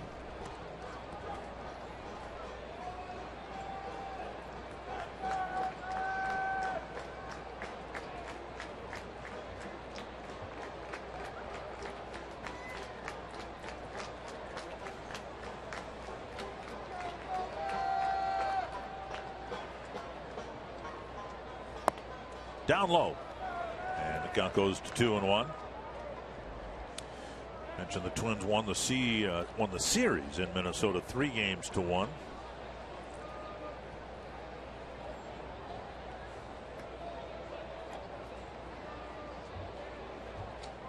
the opener here on Friday night, 5-0. That's to left center. Hicks chasing it. Nice running catch to end the inning. Leadoff singles left aboard, and it's still 7-0 Oakland.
Pepsi fans of the game, Twins fans here, hoping that the Twins can pull off a remarkable comeback. Down 7-0.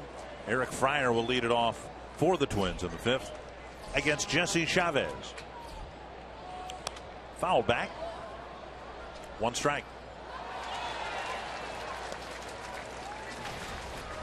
Fryer, Santana, and Dozier in the 5th inning. Fryer, one of those guys that does not wear batting gloves. Puts a little bit of pine tar on his bat, needs to get a grip, but you see his hand fly off the bat a lot, his upper hand. He's always grabbing dirt and trying to get a grip, but refuses to go with the gloves. He feels he has a better feel for the bat, just barehanded.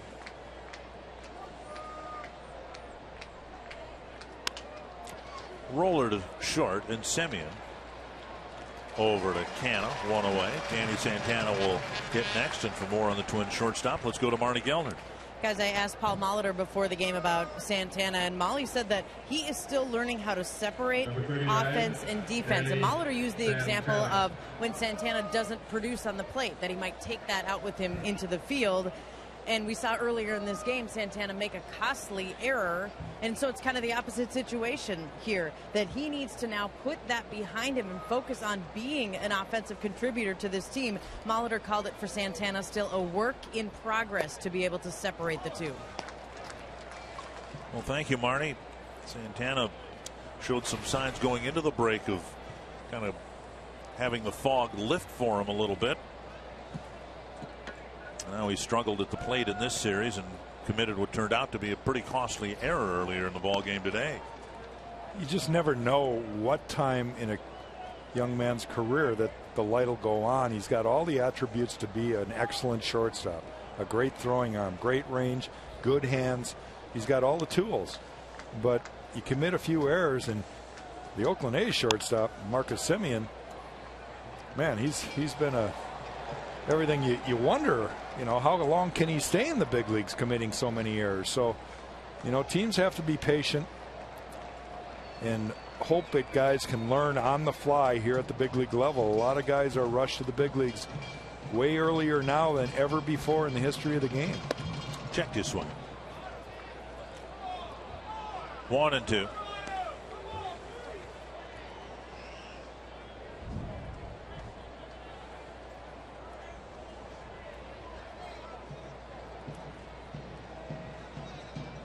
Change up here. And Santana tagged a strikeout for out number 2. And that'll get us to Brian Dozier. Fox Sports Supports is proud to team up with Boys and Girls Clubs of America. Boys and Girls Clubs help young people reach their full potential as productive, caring, and responsible citizens through programs that promote character and leadership, education, healthy lifestyles, and more. Part of their commitment to Boys and Girls Clubs is coming up next Sunday. Roy Smalley hosting the Celebrity Waiter event at Capitol Grill in downtown Minneapolis. There's a strike to Brian Dozier. Dozier with 2 strikeouts swinging today. Chavez trying to complete 5 innings. And strike 2. Chavez has had a pretty easy go of it, other than the 4th inning where he got himself in a little bit of a bind with a walk and a hit by pitch after a double by Joe Mauer. But other than that, he's been in pretty easy game. And he put the ball in play, and a lunging base hit with 2 gone in the 5th inning. And that swing a lot like last night's game where Jake Smolinski got a hit off of Glenn Perkins. Now batting, number 20, Eddie Rosario. Making contact, punching it into center field. And that'll bring up Rosario, a bouncer to second and a fly ball to center.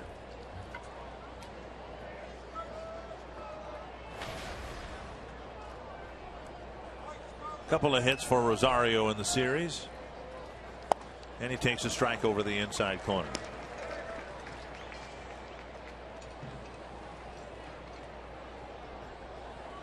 Twins haven't seen much of the American League West yet.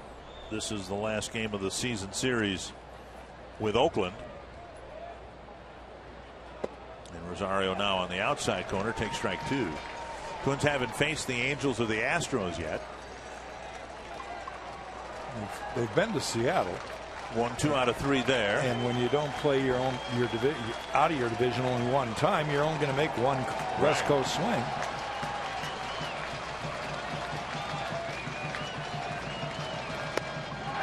Rosario strikes out. Chavez, following Scott Kazmir's lead last night, he's got 5 shutout innings this afternoon.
And if you get circled, you may find yourself in the Minnesota Lottery's winner's circle, where you could win $100 worth of lottery scratch-off tickets, courtesy of the Minnesota Lottery. Everybody knows where Sleepy Eye, Minnesota is, right? I do. On Highway 4 and 14, I think, goes through there as well. About 10 miles east of Cobden, Minnesota. Well, you got your map out. You're not supposed to give that away. I prefer to think our viewers perceive me of having a photographic memory of. Well, you do have a lot of knowledge of our great state. And that one bounced foul off the bat of Butler.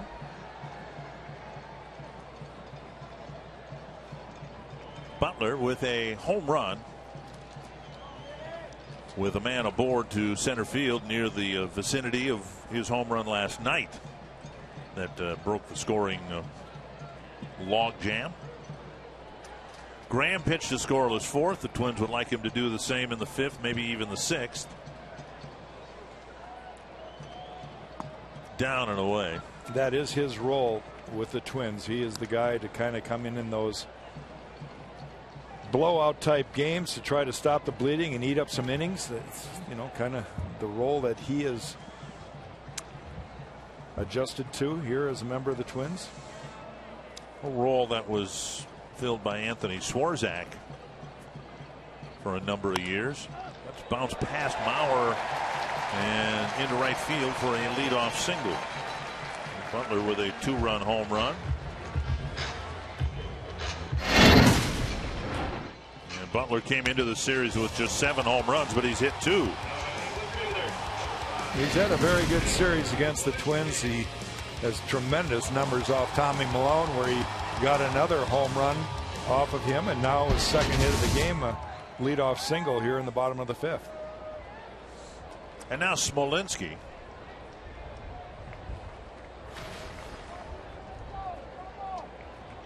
Smolinski with a broken bat, game-tying base hit in the 9th inning against Glenn Perkins, and a home run today. Strike 1.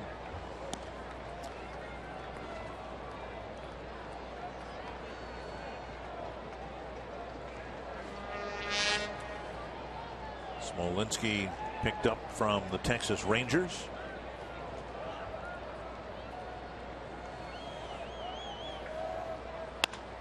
And he punches a base hit to right field. Butler will gain second base. 4th hit allowed by J.R. Graham. Gave up a double to Fegley to score a run in the 3rd. A single by Semyon in the 4th, and now a pair of hits early in the 5th. You can follow live Twins baseball every day with MLB.com at bat on your smartphone or tablet. Stay connected to the Twins all season with MLB.tv Game of the Day, in-game highlights, live look-ins, replay reviews, radio broadcasts, and more. Browse the app's new features, including StatCast tracking videos and bilingual access for Spanish-speaking fans. Download MLB.com at bat, the #1 app for live baseball. Here's Laurie, and there's strike 1.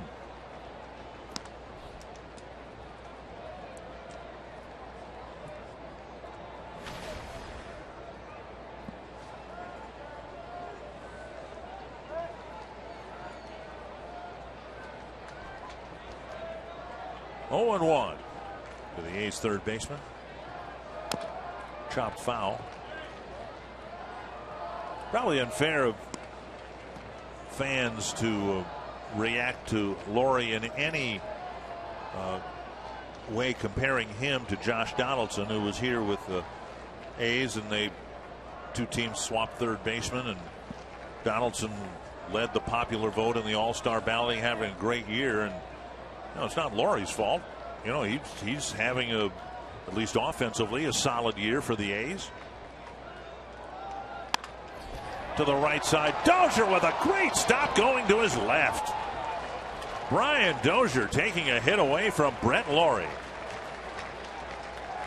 We talked about it last night, where Twins fans are just getting accustomed to this. But this is another one of those superstar plays. He goes hard to his left. Brett Laurie gets down the line. He's flat out Superman dive. Somehow gets his glove on the ball on a short hop.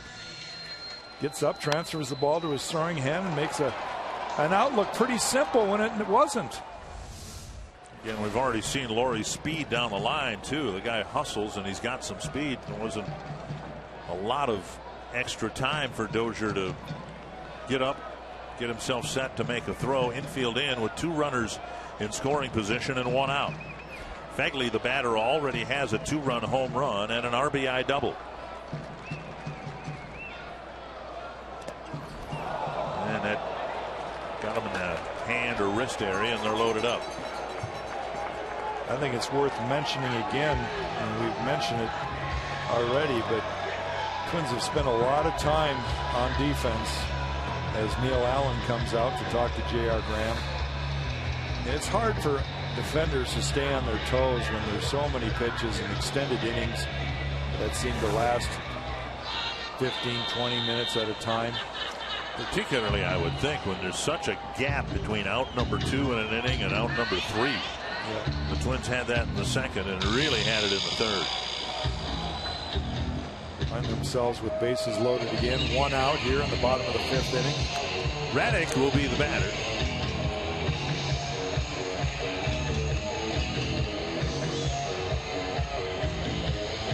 And this is a case where Neil Allen just got to reassure J.R. Graham, hey, get it back into control. Take a breather here.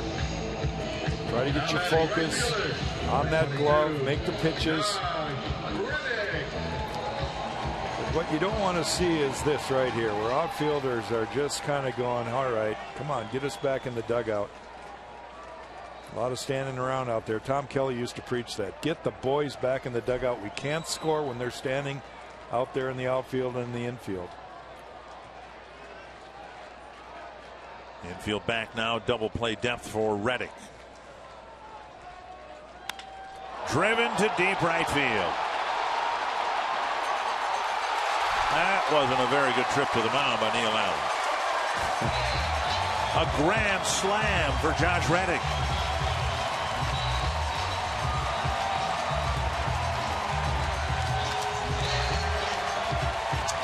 Well, we talked about how challenging it is to play in a game when you're trailing by 7. Just throw 4 more on top of that, and it's magnified even more.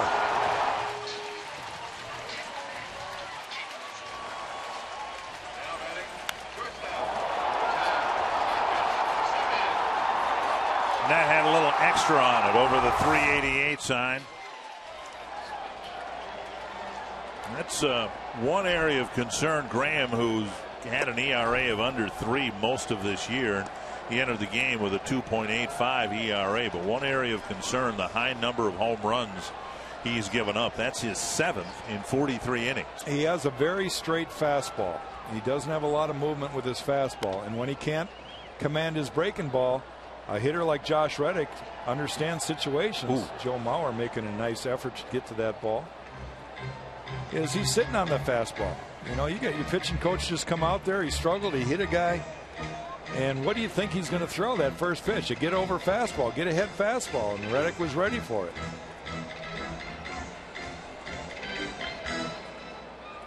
That was Reddick's 3rd career grand slam. So 12 RBIs with 3 swings of the bat. 1 out. Semien with 2 strikes. And now a ball.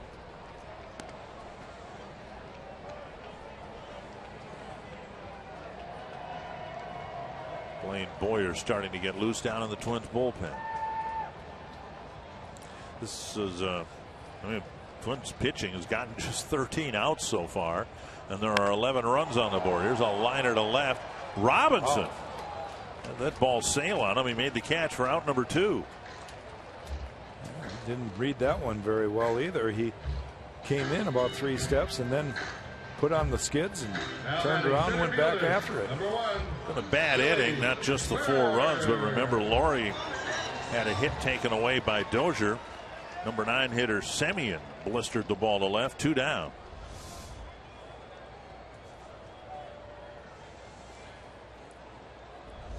The play by Robinson on a sailing line drive. Here's Burns, who's 0 for 3, and there's strike 1.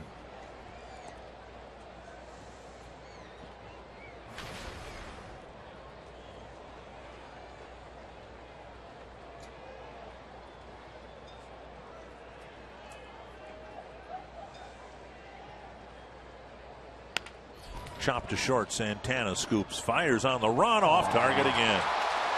This will be a 2-base error. He did not have to throw the ball that quick, and those are the things that really frustrate his manager. Frustrates a lot of Twins fans. Comes up clean. He's got plenty of time. And Marty Gellner, I hope, is okay down there. Ball's rattling around next to her notebook. Well, we trust Marnie's okay. Paramedics have not been called. But of greater concern for the Twins, Danny Santana's 2 throwing errors here today. Inside a ball. The first throwing error was with 2 outs in the second, and it was the beginning of the end, as it turned out, because Fegley homered. And then the A's added 5 more runs in the third. 1-0. Popped up. And who wants the pop up? Plouffe to end the inning. 4 more for the A's on the Redding Grand Slam.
Toyota, let's go places.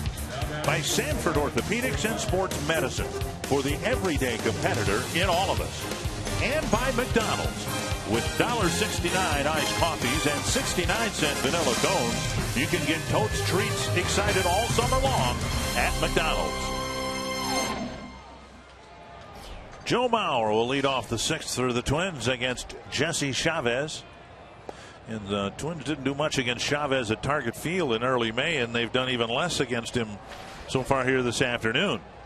3 hits in this game. Joe Mauer collecting 1 of those, the only extra base hit for the Twins. And a strike in the outside corner, 1-1.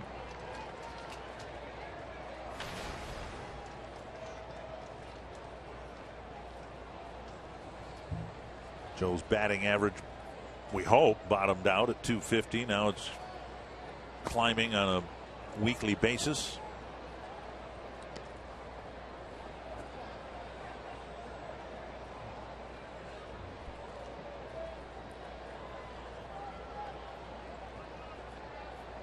Not implausible at all that Joe will get his batting average at or above 300 yet this year.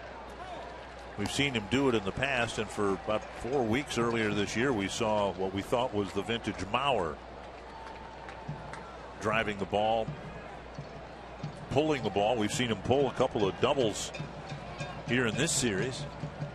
2-2.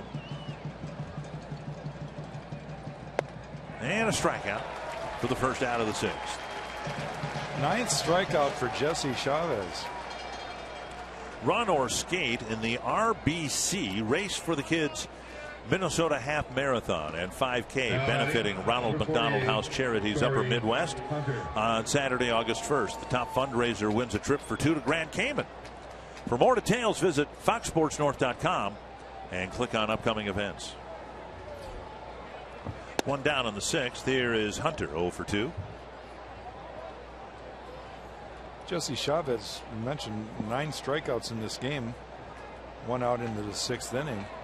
A lot of those have come with fastballs up and away. It's kind of his go-to pitch. 1 strike. Off the plate, getting guys to swing just off the plate, up in the zone. Hard to catch up to those. Well, the Twins knew coming into this series that they were going to run into good starting pitching. That's been the trademark of the A's for a number of years, is swinging a miss 0-2.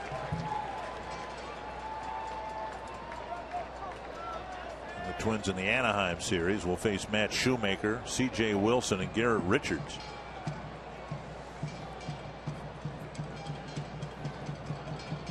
One and 2. And Hunter strikes out for out number 2. That'll get us to Trevor Plouffe.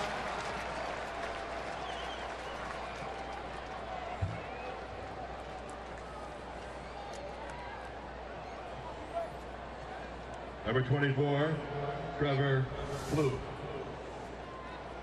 Breaking ball down and away in the dirt.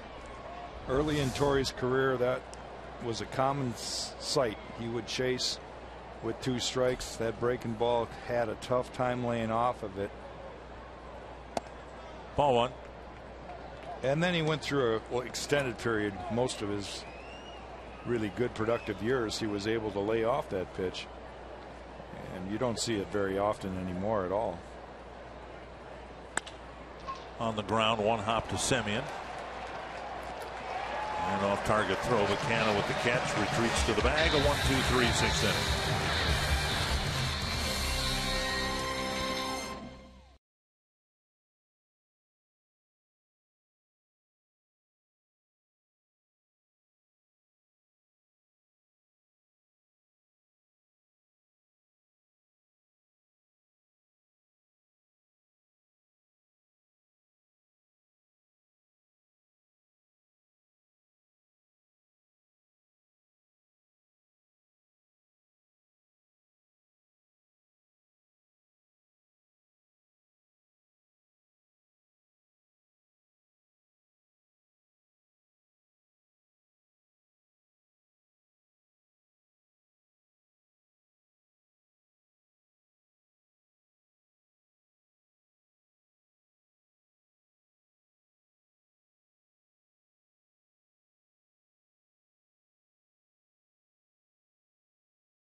Game, we have selected the Data Strong Fan photo of the game. You can tweet your strongest fan photo to hashtag North Data Strong Fan, and a chance to be featured in an upcoming broadcast brought to you by T-Mobile.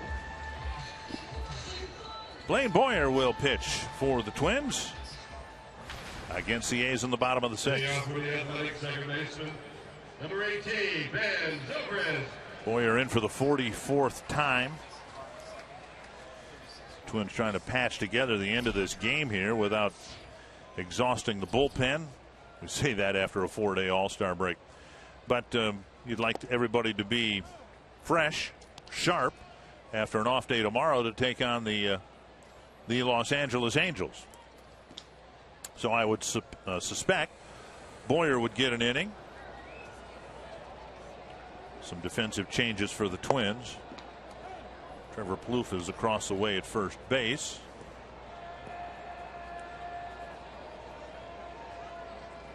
And Eduardo Nunez is taking his spot at third base. So Paul has given Brian Dozier and Joe Mauer the rest of the day off. High chopper. Boyer with the catch. And he fires it wide. Another throwing error. And Zobrist will be content with second base. I have a feeling if this was a one-run game or something like that, he might have scampered around second and gone to third. Well, of course, the day that we talk about the stellar Twins defense and the poor Oakland A defense, the Twins make their third error, and it hasn't been pretty either. Most of those throwing errors. 2 by Santana, now 1 by Boyer. Zobrist at second, and here's Billy Butler. Escobar in for Dozier.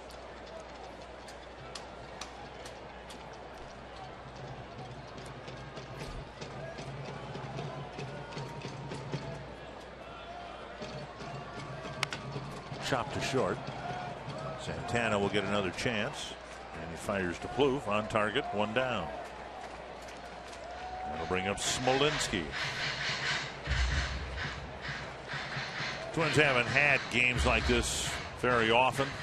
Now batting left fielder, number 5. They had enough of them over the last 4 years, maybe, but really you've got to go back quite a ways to find a loss as lopsided as this one might be. It was a 10-4 loss in Milwaukee toward the end of June. 8-0 loss at home to the Cubs. By and large, there haven't been a lot of double-digit scoring games against the Twins. Inside ball 1. Now you play 162 games, you're going to have a couple of these real ugly blowout games, and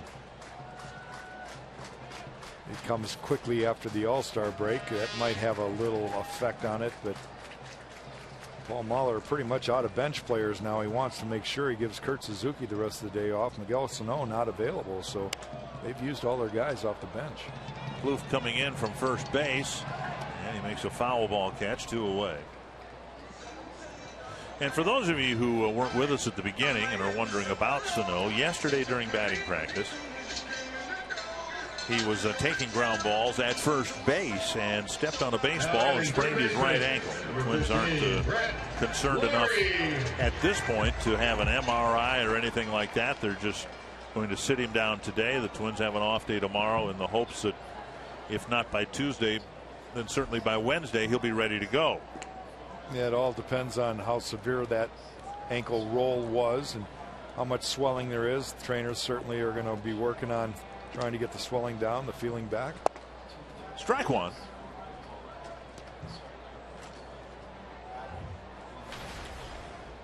Laurie the batter, 1 for 3.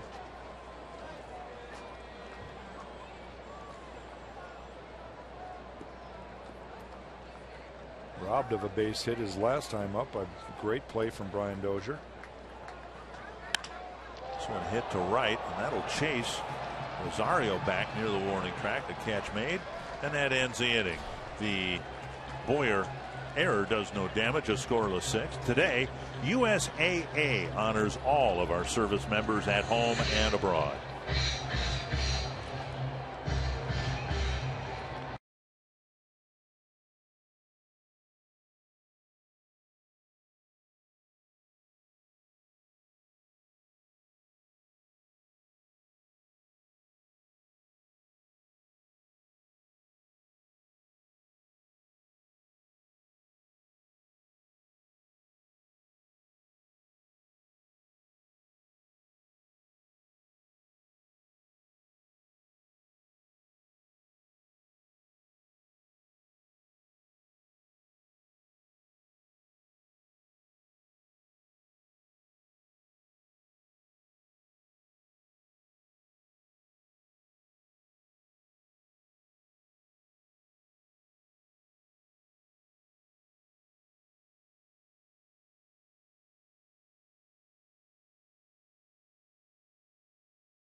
Oakland.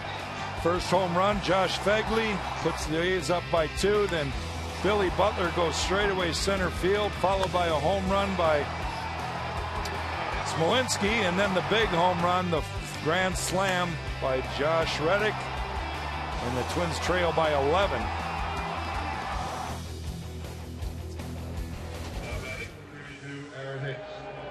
Chavez done for the day. He pitches 6 innings, did not allow a run.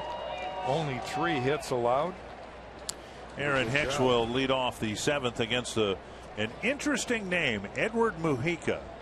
Interesting because I would think his chances of being an Oakland A a month from now aren't very good. I would think there'd be an awful lot of interest in someone like Mujica. Contending teams looking for some late inning relief help. Mujica a couple years ago closer for the St. Louis Cardinals. Here's a ball bounced to first and an easy play for Cano, 1 away. Mujica in the last year of his contract came here to Oakland from the Red Sox. Saved 37 games for the Cardinals 2 years ago. Number 21. And with all the contending teams that are out there that are going to want to help their bullpen, starting rotations, what have you, before the trading deadline, I would think that as much as you hear about Cole Hamels and people like that, that a lot of guys out there like Edward Mujica, former Oriole closer Jim Johnson, could be included in a trade to help the 7th or 8th innings of contending teams.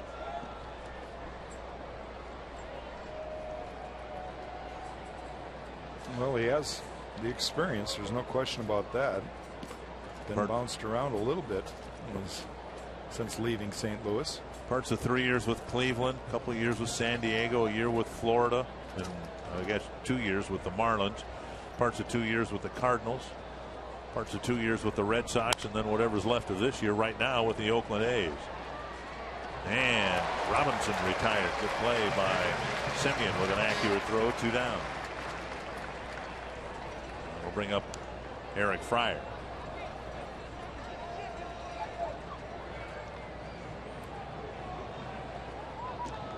As you start checking games off the schedule, and for the contending teams, every remaining game is that much more important. Players that are acquired prior to the trading deadline might in retrospect be acquired just for 1 inning or 2 important innings along the way, or maybe the best case, best example in Twins history, Don Baylor, who only hit 1 home run after the Twins picked him up late in '87, but it was in Game 6 of the World Series that tied the game. I think there's just so much more hype in today's game about that trade deadline. In reality, not much happens. Movement is limited more and more. Managers, general managers, just not willing to give up players. You know, they put a lot of faith in their value and try to protect players in some ways to increase their value, and yet sometimes over evaluate their value and are not willing to let them move. So, but in this case, I mean, Mujica's an accomplished pitcher. He's proven to have gotten some big outs late in games. Fryer with a swing and a miss. He has no equity in the Oakland organization. He was acquired earlier this year. Chances, I suspect, of Oakland bringing him back aren't very good for next year. So it's a free, if you will, trade chip for Billy Beane if he finds someone out there who might be able to give him a prospect in return. He's warranted strike 3. Leaving the outside corner, and a quick 1-2-3-7 for Mujica.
in Oakland. This copyrighted telecast is presented by authority of the Minnesota Twins and may not be reproduced or retransmitted in any form. And the accounts and descriptions of this game may not be disseminated without express written consent of the Minnesota Twins. Well, Casey Fiend had a brief outing last night, faced 2 batters. They both got hits. He ended up being tagged with the loss. And he'll come out of the pen to try to get back on the bicycle in the 7th. Of great frustration for Casey in last night's game, the fact that he got ahead of each batter 0-2, couldn't get either batter out. Burns with the double, and then Vogt with the game-winning single. And then in between, of course, the stolen base of third. Fagley pops it back and out of play. Fagley, Reddick, and Semien due up for the A's in the 7th. Barring a even more remarkable comeback than the one at Target Field Friday, Twins looking to get 6 outs here. Fiend asked to get 3 of them in the 7th. And then we'll wait and see. Could be Ryan O'Rourke in the 8th inning, maybe Trevor May. Casey Fiend, another one of those relief pitchers, pretty much 2-pitch guy, fastball cutter, and they're very similar in speed, and that has been a part of the problem with him is he throws plenty fast enough, low 90s, and it'd just be so much easier on him if he could develop some kind of command with an off-speed pitch. But he pounds that fastball and cutter primarily all the time. One thing he doesn't do is walk people. Just 3 walks in 28 in the 3rd inning. Ball hit to center, and it'll hang up there for Hicks to jog in and make the catch, 1 away. I believe I have the answer to our carsoup.com trivia question. I believe it's Scott Diamond. A dozen wins in 2012, and he was never able to replicate that. He looked like he was going to be a rotation guy for the Twins for years to come. But it never happened for Scott, and I'm not even sure. I know he was still playing professionally last year, but I haven't seen his name anywhere this year. I suspect he's in the minor league someplace. Sam Fuld hitting. He takes outside, ball 1. It's kind of surprising sometimes how quickly guys can disappear. We're talking about a guy who won 12 games 2 years ago, no longer in the game 3 years ago, and maybe not be in the game anymore. And he's left-handed. And we saw him throw 92, 93.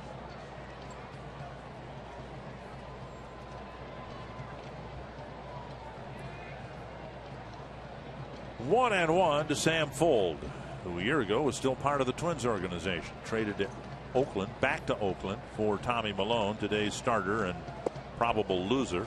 Fuld loses the bat. Fuld really did well in a Twins uniform to the point where the Twins, who picked up Fuld on a waiver claim earlier in 2014, were able to spin him back to the original club and get a winning major league pitcher in return. People talk about the A's kind of going for it last year, bringing in Lester and bringing in Samardzija. Well, they wanted Fuld back as an extra outfielder because of how well he did in a Twins uniform. Just off the outside corner, 2-2. He did very well down in Tampa too. I mean, he was a lot of spark from him when he was playing for the Rays. Joe Madden really liked him. He's an intelligent guy.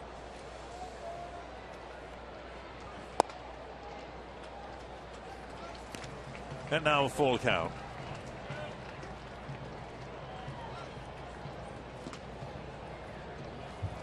Fuld last year with the Twins at 274 and 164 at bats.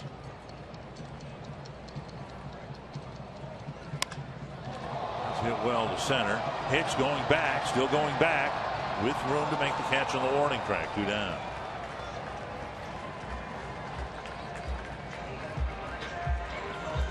And that'll get us to Marcus Semien.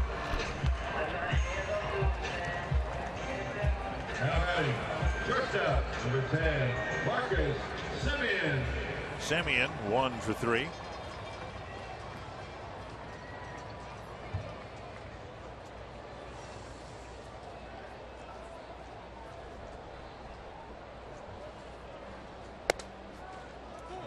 balance of the year if the A's are as committed to Semien as they appear to be, having stuck with him through a horrific first 4 months defensively.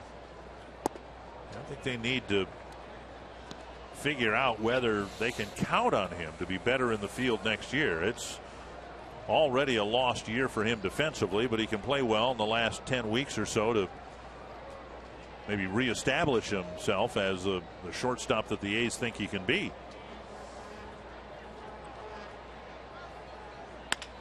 Tapper to short. Santana. And Bloop with a stretch keeps a foot on the bag.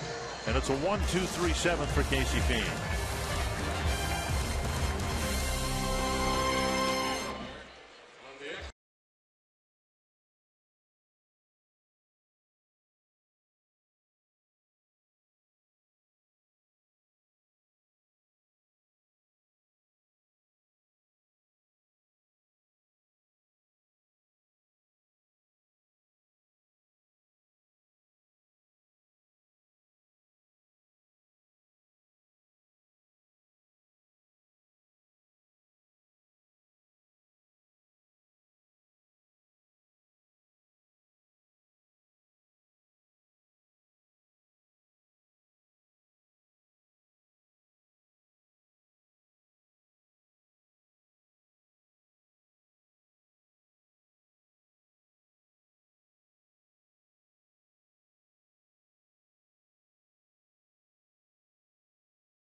In my mind, is the MVP of the Royals team this year, and he may get some league MVP votes. He's been that good in the field. He's been a clutch hitter. He's hit third in the in the third spot for the Royals, the best team in the league. Here's Eric O'Flaherty coming in to pitch for Oakland. Had a couple hits in the All-Star game. Yeah, he has really come into his own. And when a guy has that kind of speed and that kind of defense, he is a huge part of that Kansas City Royal team. Santana takes a strike. Well, by the way, just an update thanks to some friends of mine on Twitter. I don't know if they're friends, but they're followers. Scott Diamond is pitching for the Durham Bulls in the Tampa Bay organization. Sam Fuld taking over in right field. And Santana gets a base hit. Scooped up by Fuld. Santana's had a difficult day in the field. Gets a base hit here leading off the 8th inning. The Twins bullpen, Trevor May is up and throwing. He's the one guy at the pen that hasn't had any action yet since the second half began, so maybe he'll get an inning or two. There's Dozier, or Escobar I should say, hitting in Dozier's spot.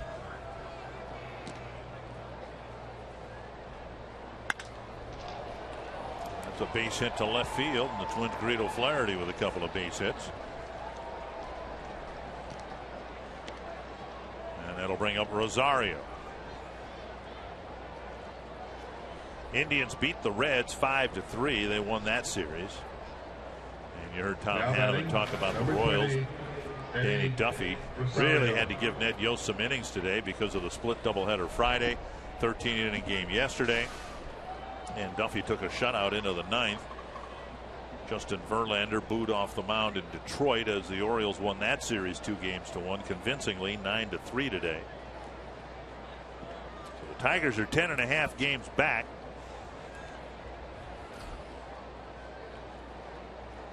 First and second, nobody out. Rosario batting here in the Twins' eighth.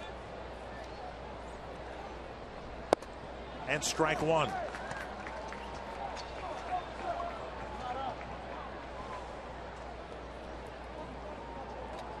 Rosario hitless in this game, struck out his last at bat, flew out to center field, and hit into a ground ball to second base. Swing and a foul. This is just one of those games. Even the Oakland defense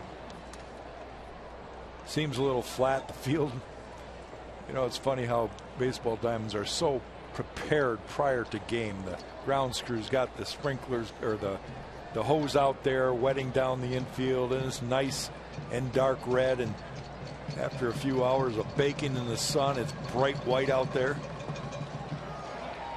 And Rosario, he's had a strikeout. 2 strikeouts here in his last 2 at bats this afternoon. Nunez will bat in what was Mauer's spot. Now batting, number 9, Eduardo Nunez.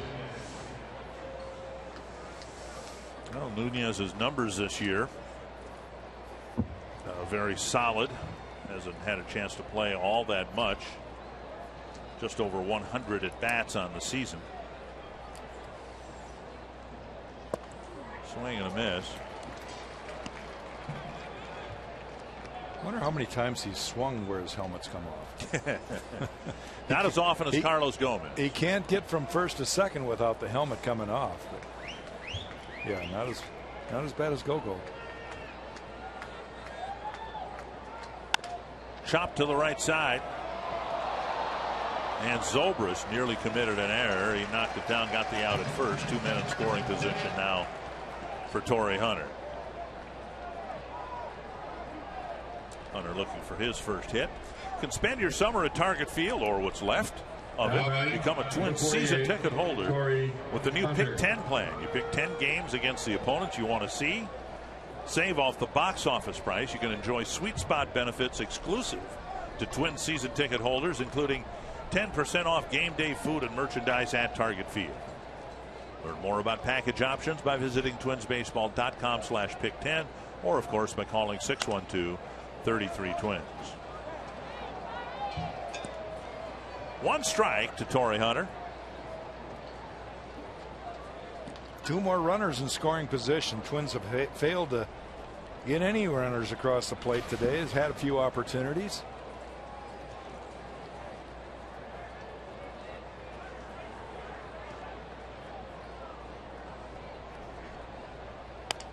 Fouled away, 2 strikes.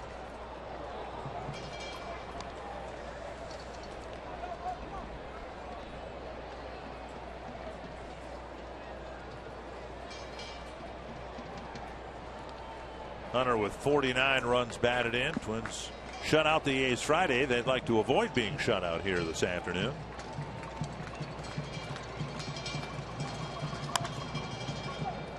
Oh, nice pickup by Laurie, and he fires on target across, and the Twins strand 2 in the 8th.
the Twins all around here today. Trevor May will try to clean up things here in the 8th inning, facing the top of the Oakland lineup. May transitioning from starter to reliever, and the transition's gone okay. Ball line foul.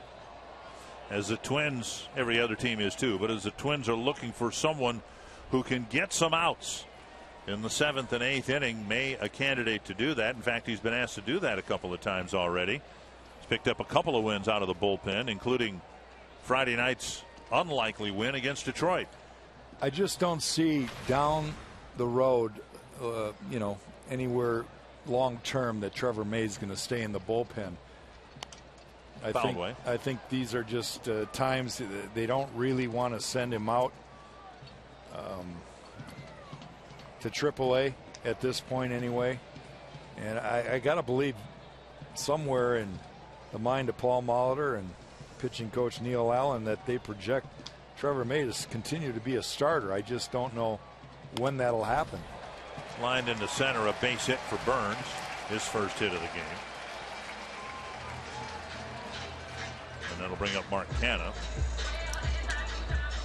Take a look at what's next, brought to you by Century Link. And Kyle Gibson will go against Matt Shoemaker in the series opener Tuesday. He's been the Twins' best starting pitcher this year.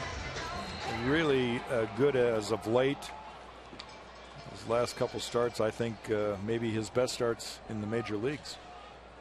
It sure doesn't look as if the Twins are going to be able to get much of anything from Ricky Nolasco, who had surgery a few days ago. Not arthroscopic surgery. The point should be made that he actually had an incision, and it's going to take a long time for Nolasco to start rehabbing his injury. And so the Twins have a starting 5 with Tommy Malone and 4 right-handers. And those 2 guys right there, Pelfrey and Gibson. And Hughes and Santana. So those are the 5. And if it's likely over the course of a season that you're going to need some starting pitching help, then it stands to reason that in the second half of the year you might need some help as well, and May would be the guy, I guess. The interesting thing is now they've been asking Trevor to pitch an inning at a time, and the longer they ask him to just go that distance, then the harder I would think it would be for them to ask him to go to 4 or 5 innings and a spot start somewhere down the line. There's going to be a time, another learning curve, or basically a spring training is what we're talking about, to extend him back out to 5+ innings. And yet the decision was made to keep him on the big league squad rather than send him to Rochester and let him, well, keep his kind of wonder up. What that's really saying. Does that mean the guys that they've sent back that have been out of the bullpen, that he's better than them? It's a tough one. These are not easy decisions for either Terry Ryan or Paul Molitor, what to do. But I just personally, and I could be totally wrong, but I personally think Trevor May is a starter. Alex Meyer, the big prospect for years with the Twins organization, has now been converted to a relief pitcher. Had a little cup of coffee here before the break, and back in Rochester pitching.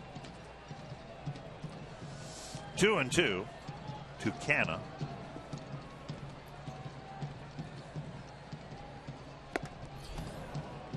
And when he was a starter, Canha strikes out. I think we saw from May what we saw as recently as last year from Kyle Gibson, where there would be starts that looked like, okay, this guy can get major league hitters out, and then maybe a start or two where he wasn't as consistent. I only reflect from my own personal experience, but I think there is a 3-year window for starters who have potential to be great pitchers. Sogard is now the new pinch hitter, going to hit for Zobrist. It takes them 3 years, in my opinion, to really get it together. May knocks it down and throws to Plouffe, and doesn't appear to be any worse for wear. 2 down. Well, again, this is terrible, terrible fielding position. He rolls off the mound, and this is something that it's hard for him to get a concept of, but he's been hitting the backside See how he spins off the ball? That's not where you want to end up right there. You want to square up. Greg Maddux needs to teach him a few things about where your body should be. Heck, the best of all time is Jim Cott, in my opinion. You know, he was a fifth infielder when he threw the ball. 2 down. 16 gold gloves for Jim Cott. Jim will be coming to Target Field as part of the 65 reunion in what, a week and a half? 2 weeks? 2 down, a runner at second. Butler to the batter.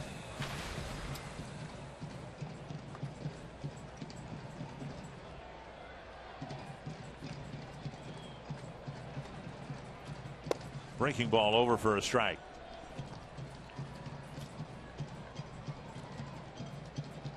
Butler with a home run last night, another one today, and a leadoff single in the 5th.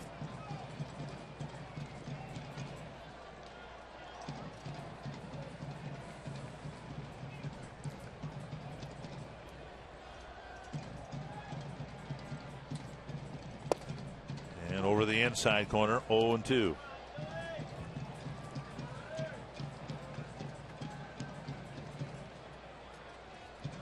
Trying to put together a scoreless 8th inning.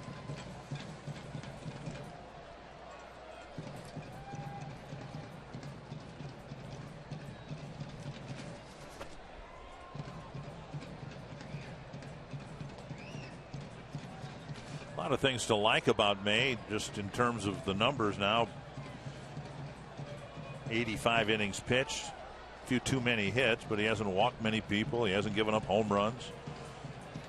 You think about his debut right here in Oakland a year ago and how nervous he was and absolutely out of his element. I mean, that was a case where a kid gets the big leagues and he's, you know, a deer in headlights. He was not in his element. And then he settled in, and you worried for a little while anyway about his command. And now it seems like, as a starter anyway, he was throwing the ball over the plate. He was coming after hitters. He was gaining momentum and getting better.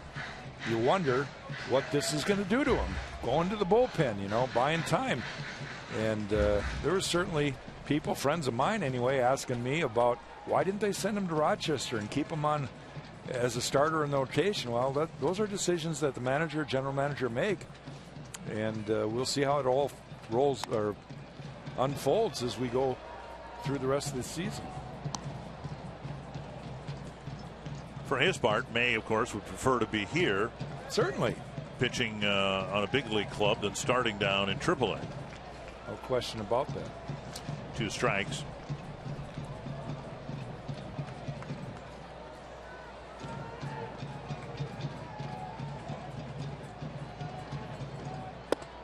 And fastball up high. You see that 94. That's a good, crisp fastball, 94 miles per hour. We've seen from May when he was a starter the ability to throw his changeup and his breaking ball, mix his pitches up. He's just not getting the innings out in the bullpen that he was as a starter. That landed barely onto the dirt, almost in the infield grass. 2-2. Part of me is amazed on guys in the bullpen and their ability to command their pitches when they don't pitch on a regular routine. You know, you don't know when you're going to come in as a reliever unless you're the back end of the Kansas City Royals bullpen. You know, you know your role there. And Glenn Perkins certainly knows his role here. Check swing. And a full count.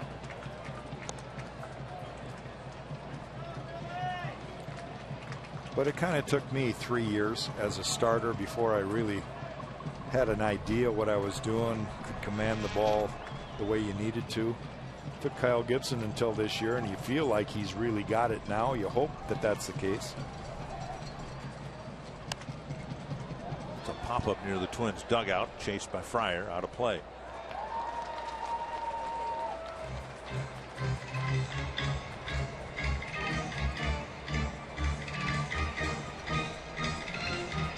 Another inning where the outfield is standing around.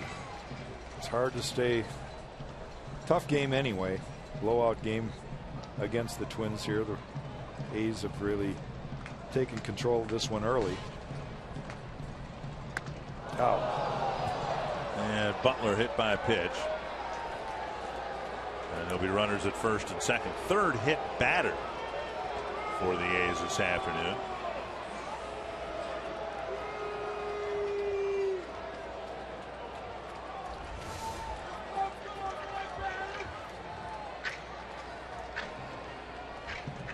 So Butler goes to first. Burns at second.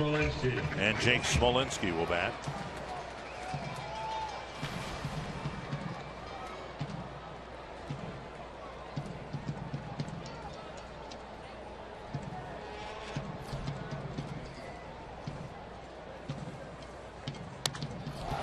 And a deep fly to left. Smolinski has another one. Jumps on the first pitch, and the A's get 3 more runs they're not going to need.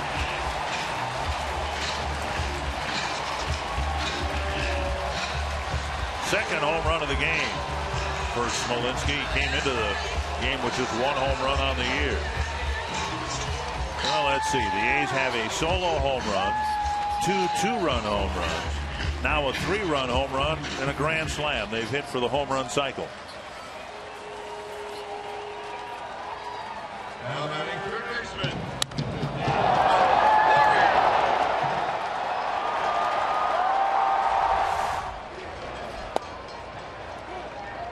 And Laurie takes strike 1.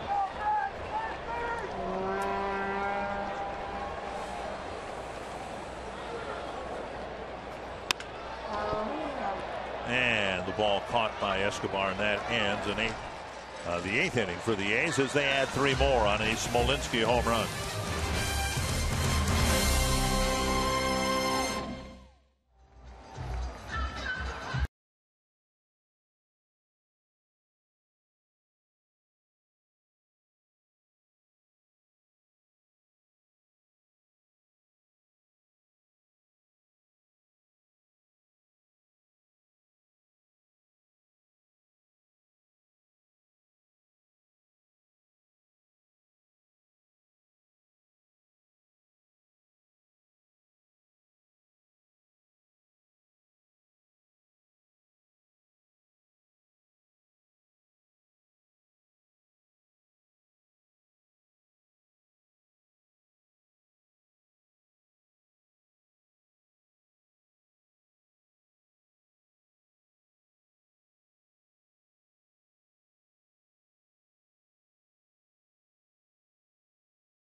Been a bad game for Paul Molitor and the Twins after a disappointing loss last night.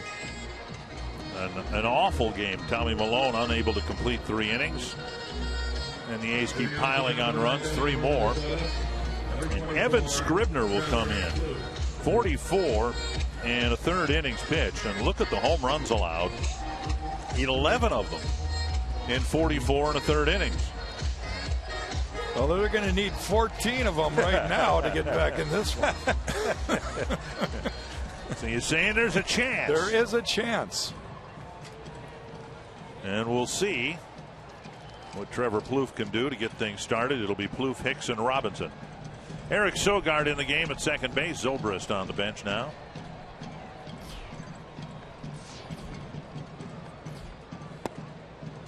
Unless the Twins come up with a 14-run 9th inning here, the season series will end with the Twins winning at 4-3. Plouffe cracks one to the corner, and it's down for a hit. Should be extra bases. And Plouffe will dig for second with a leadoff double.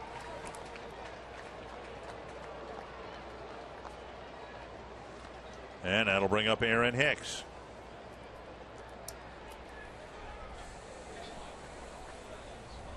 Number 32, Aaron Hicks.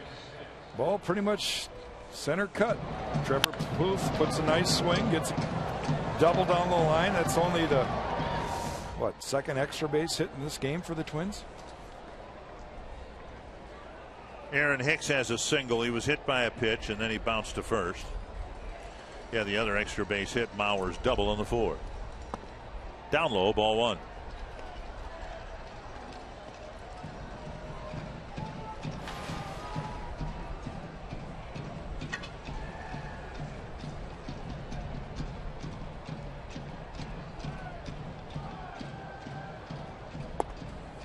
Outside.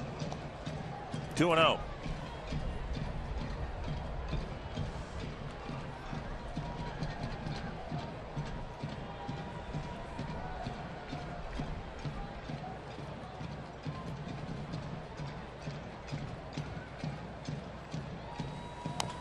Pulled foul, 2-1.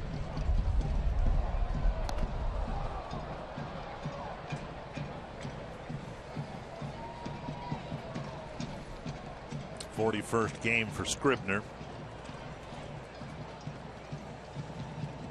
And his number's fine except for the home runs. Doesn't walk people, just 4 walks on the year. A lot of strikeouts, more than 1 per inning pitched.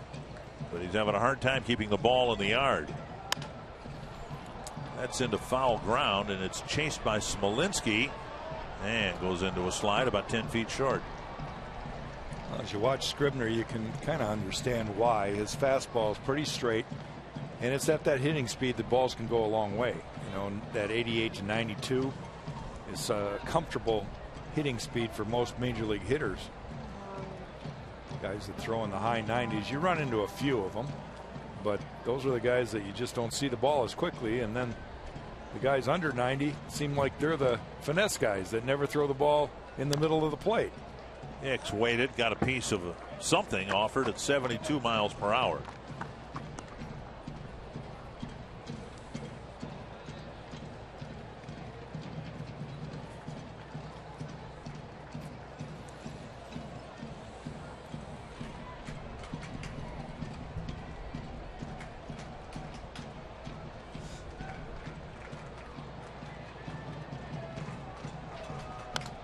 Fouled straight back to the screen.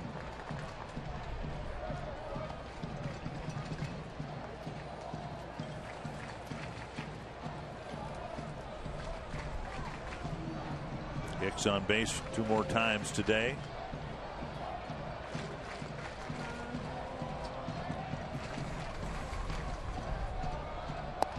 And came back with a 73 mile per hour off speed pitch to get the strikeout.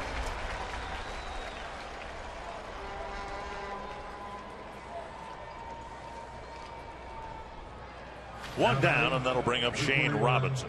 12 strikeout for the Twins today. It just hasn't been good in any aspect of the game for the Twins. The crooked numbers early for Oakland can't have helped. A 2 spot in the second inning, a 5 spot in the third, and then another 4 spot in the fifth.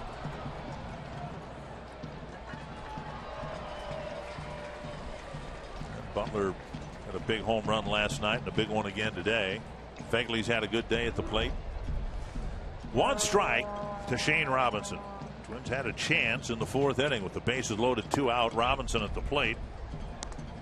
And Robinson gave it a ride to the warning track, but it was caught out there by Smolinski, and the inning ended, and the Twins haven't threatened.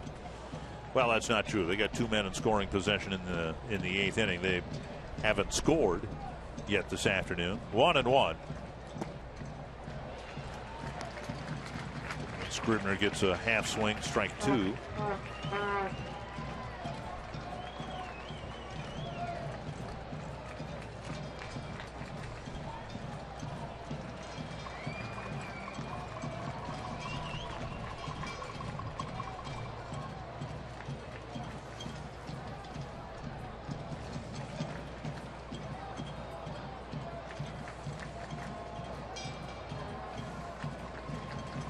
1-2 to Shane Robinson.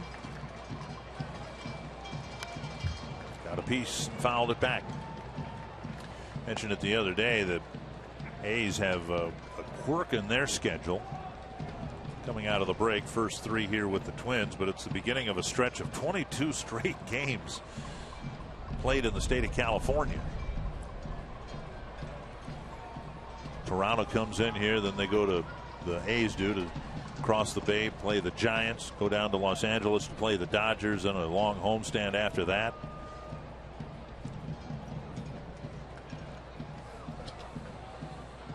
One and two again to Shane Robinson.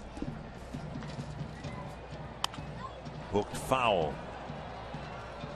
We're talking about the Twins schedule coming up, and of course a big series with the first place ball club, the Angels, coming up starting on Tuesday night. The Twins have 14 of the next 20 at home. This is a team that's played awfully well at Target Field. Yep. And regardless, so you're saying there's a chance. Well, it's some good teams coming in. The Yankees and the Pirates coming in for the next homestand. Then a really challenging part of the schedule from the middle of August to the middle of September, when there's 6-game homestand and 2 three-city road trips bookending that homestand. You can see what's coming up for the Twins. 3 with a first-place ball club in the Los Angeles Angels of or in Anaheim. The Yankees are first-place ball club by 3.5 in the East. Pittsburgh could be if it wasn't for the St. Louis Cardinals. They've been playing very good in Pittsburgh. No, the Pirates just want to look like they're ready to put a little more heat on the Cardinals, and the Brewers sweep the Pirates.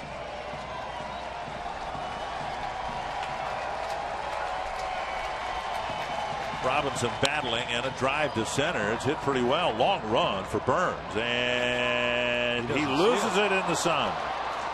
Around third, Plouffe will score. Robinson dings for third. He'll have a sun-aided triple. Burns got back there, looked up, and the ball was right in the sun. And the Twins finally get a run on the board here in the ninth.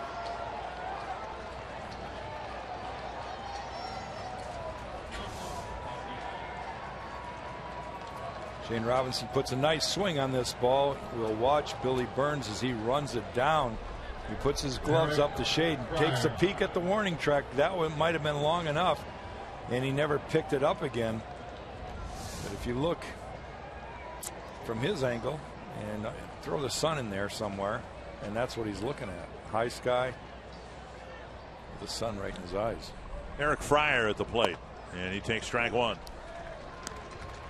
A Plouffe double to start the inning. Now Robinson, with a little help from Mother Nature, gets an RBI triple. And Fryer has a chance to drive in another run. Swing and a miss, 0-2.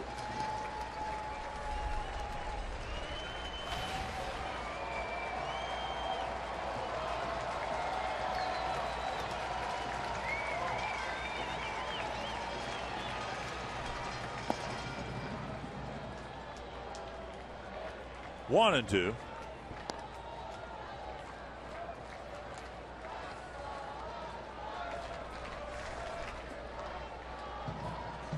Fryer 0 for 3 with 2 strikeouts.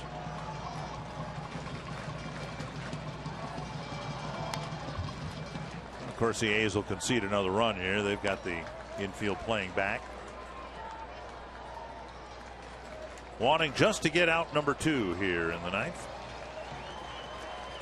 Scribner trying to take matters into his own hands.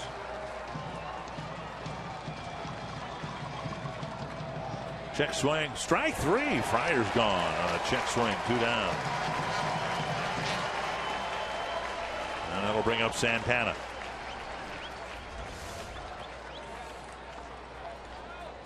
Yeah, he went.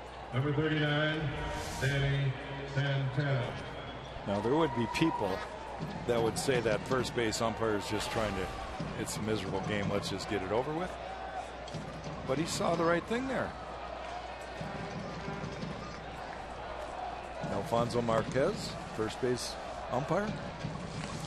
Ball 1 to Danny Santana. One of the takeaways for Santana in this game, and you hope it's just one game, but 2 throwing errors by Santana. Twins don't want to see Santana revisit a stretch where he has a hard time throwing the ball on target. 1-1.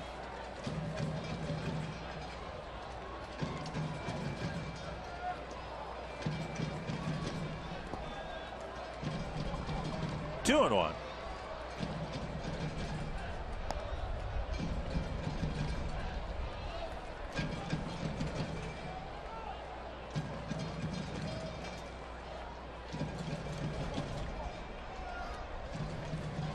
Robinson in third after his RBI triple, and Santana fouls it to the backstop.